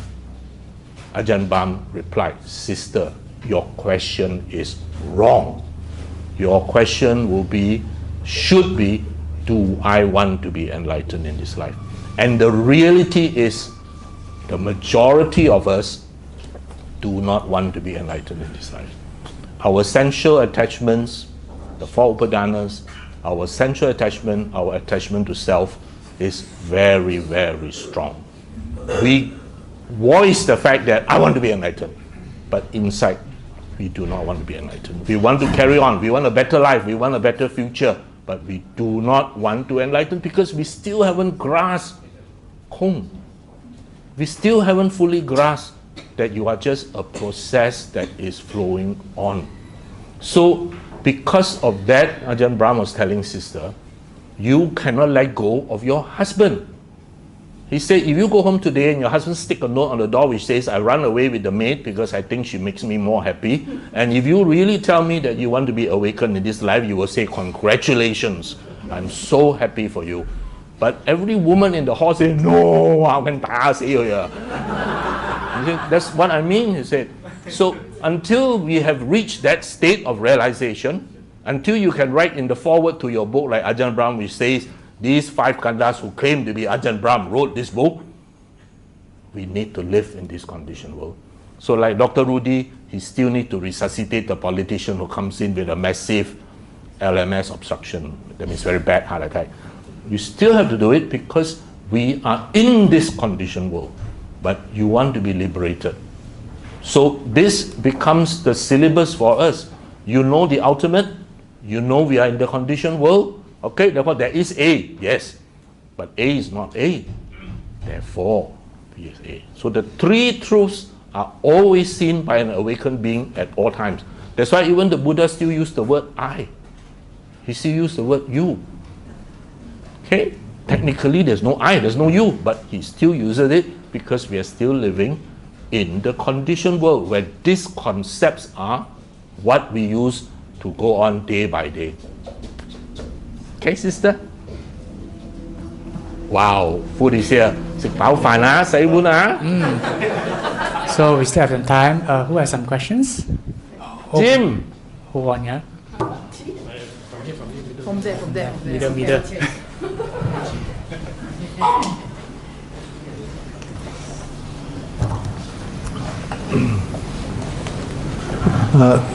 Dr. Punna, I have this mind game, in me. I was just thinking, if you say that, okay, you got the mundane, supramundane, and then the conditioned world. So upon death, which takes precedence? Is there no more? Are we all living in the supramundane world already? No. Or we take the condition with us, and then comes the next birth? Okay. This is beyond this talk, but it's interesting. And since I shared with my wife, I also will share with you. He's asking a very important practical question, but beyond the scope of this talk. He's saying when he dies, what will happen? Okay? The first thing that will happen when he dies is, of course, we give your bed to another patient. It's okay. That's the reality. So whenever people ask me the question, I always tell them, you want me to tell you the truth, I'll tell you the truth. After you die, you'll be sent to the mortuary, we give the bed to another patient. There's always somebody waiting for your bed. Okay, that's one. But for you, what would happen is that you have died. Let's be very frank. You don't mind I use your name, huh? Jim has died. Habis. The physical person that we know, the body that we know, has died. Gone. Habis. Kaput. Irreversible. Dr. Rudy certified. No brain activity. No sinus rhythm. Flat. So what will happen from the Buddhist viewpoint is that unless Jim is awakened, Jim has got the 4 upadanas. Remember, maybe, oops, okay. If I can go back to dependent origination, then I can show you that circle. But you have got the 4 upadanas, the 4 attachment. Okay, turn to that nice picture where that circle that I gave you all.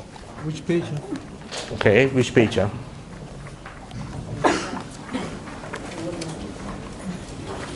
First, that I found page. Oh, okay, very good. Turn to page 80, you will see dependent origination.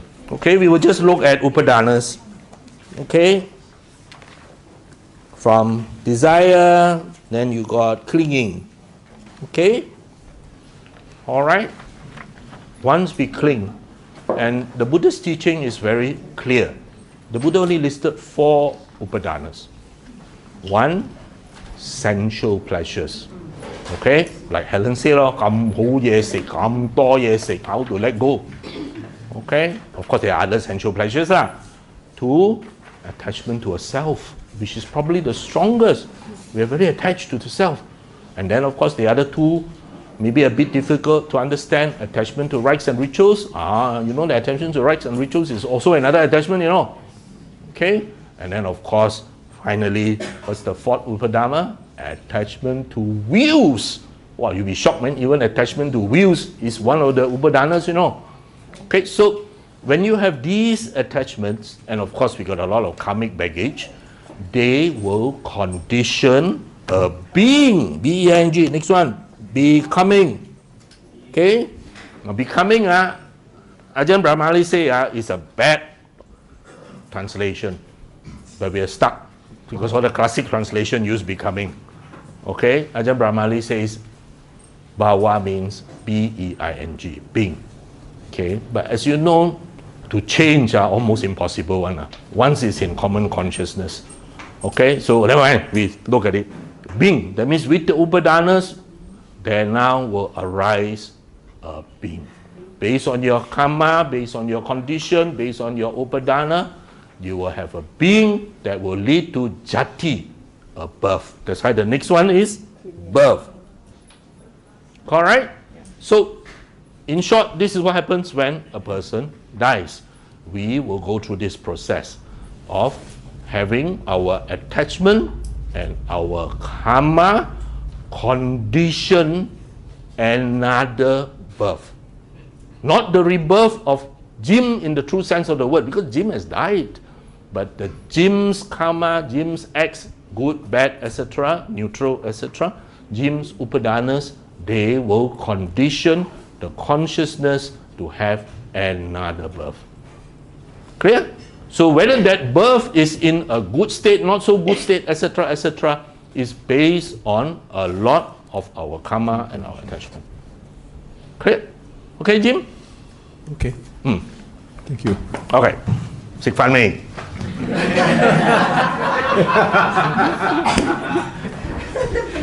Okay, so we can take in one more question. Last one. Okay. Wow, all enlightened. Oh, one more. Okay. Mr. Khairul. Dr. Punya, you have spoken all very theoretically lah.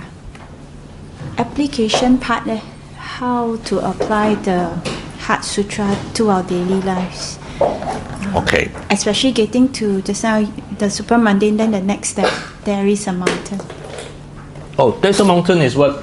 You will understand now that you have understood this. Okay, you have understood that yes, this is the mundane. You have also understood the future of a supramundane state, and now you are back to the third one. Therefore there is a mountain. This is our supramundane. Okay, first that's the mundane. The unawakened being only know the mundane. Now the unawakened being study, read, attend Dhamma, talk, meditate, is beginning to have ideas of the supramundane. Okay, and you must have some idea of supramundane. You know, what are you doing? Correct. Okay, who is going to, where's the Dana queen? Who is going to Dana, and then you tell me there's no end at the end there. You must have some idea of what that is that end. So you have glimpses of the supramundane. Okay. Okay, the deeper one in meditation might have direct glimpse into the supramundane. Okay, the not so good one may hear of friends sharing or teachers sharing of supramundane, like I shared on what is at the supramundane. But we are still in this world. Correct. Therefore, there is a mountain. Now you have knowledge of both, and we live our life in this state. Therefore, there is a mountain, keeping our precepts, doing good, and still realizing anicca, dukkha, anatta. As we shared with Sister Lily yesterday, you can have people who are very chap-chop, make you angry, make you do this, make you do that. Then she said, but when you realize that it is non-self, that when it is emptiness, it is much, much easier to let go. Okay? And as I said, mother-in-law who cannot tahan the daughter-in-law because daughter-in-law don't behave that way, if mother-in-law knows that we are the creation of causes, condition, effect, then we will accept daughter-in-law in a much more practical way, because we know she is never going to be like you, because she has her own upbringing, her own cultural context, being different from you. So we apply the knowledge that we see on both sides into our conditioned world. That is why, therefore, there is a mountain. So not all of us in this room is going to wake up tomorrow and become awakened. We still have the function here. So we function with this knowledge that I must not be so chap-chop to my eye, my ear, my nose, etc., etc., etc. Do you need to put on makeup? Now you say, Dr. Wong say, body, not mind. You don't need to put on makeup. I say, no, you can put on makeup, because in the corporate world, people look at how you appear and people make opinions. So, but you do not go to the extreme of going to Thailand and fix your nose and fix your eye and fix whatnot. Nah. That would be a bit extreme. So that's why we are still functioning in this world. So then we say, oh, feelings not mine leh.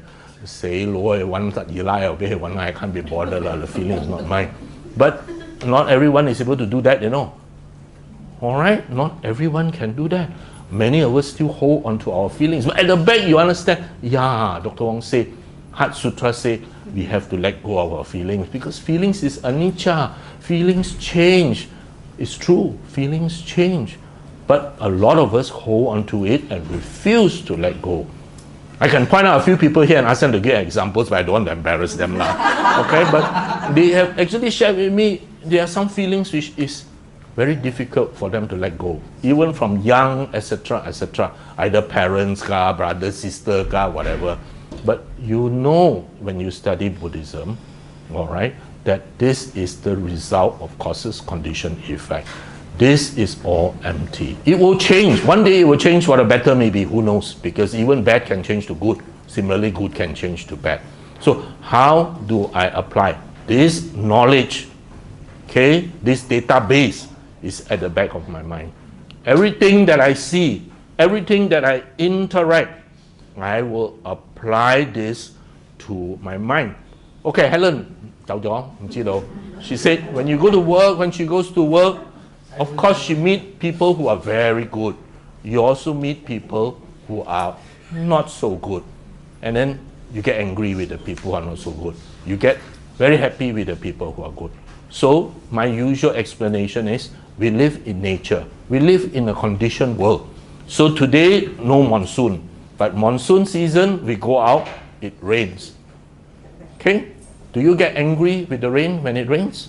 we don't, because we say 是这样的嘛, what do you expect? Monsoon season 嘛. When you go out to work in a corporate world, you will meet people who are not so nice and people who are very nice. 是这样的嘛? It's like when you meet a dog on the street, some dog very nice, wow, chihuahua, some walk Rottweiler want to bite you. Once you understand 是这样的了, then we adapt appropriately. Thank you. That includes 老公, you know, 老公 also like that one. You marry some 老公 very good, some 老公 not so good.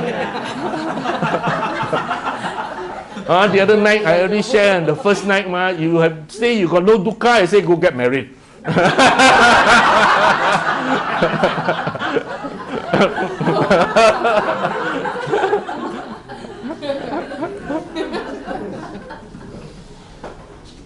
Okay?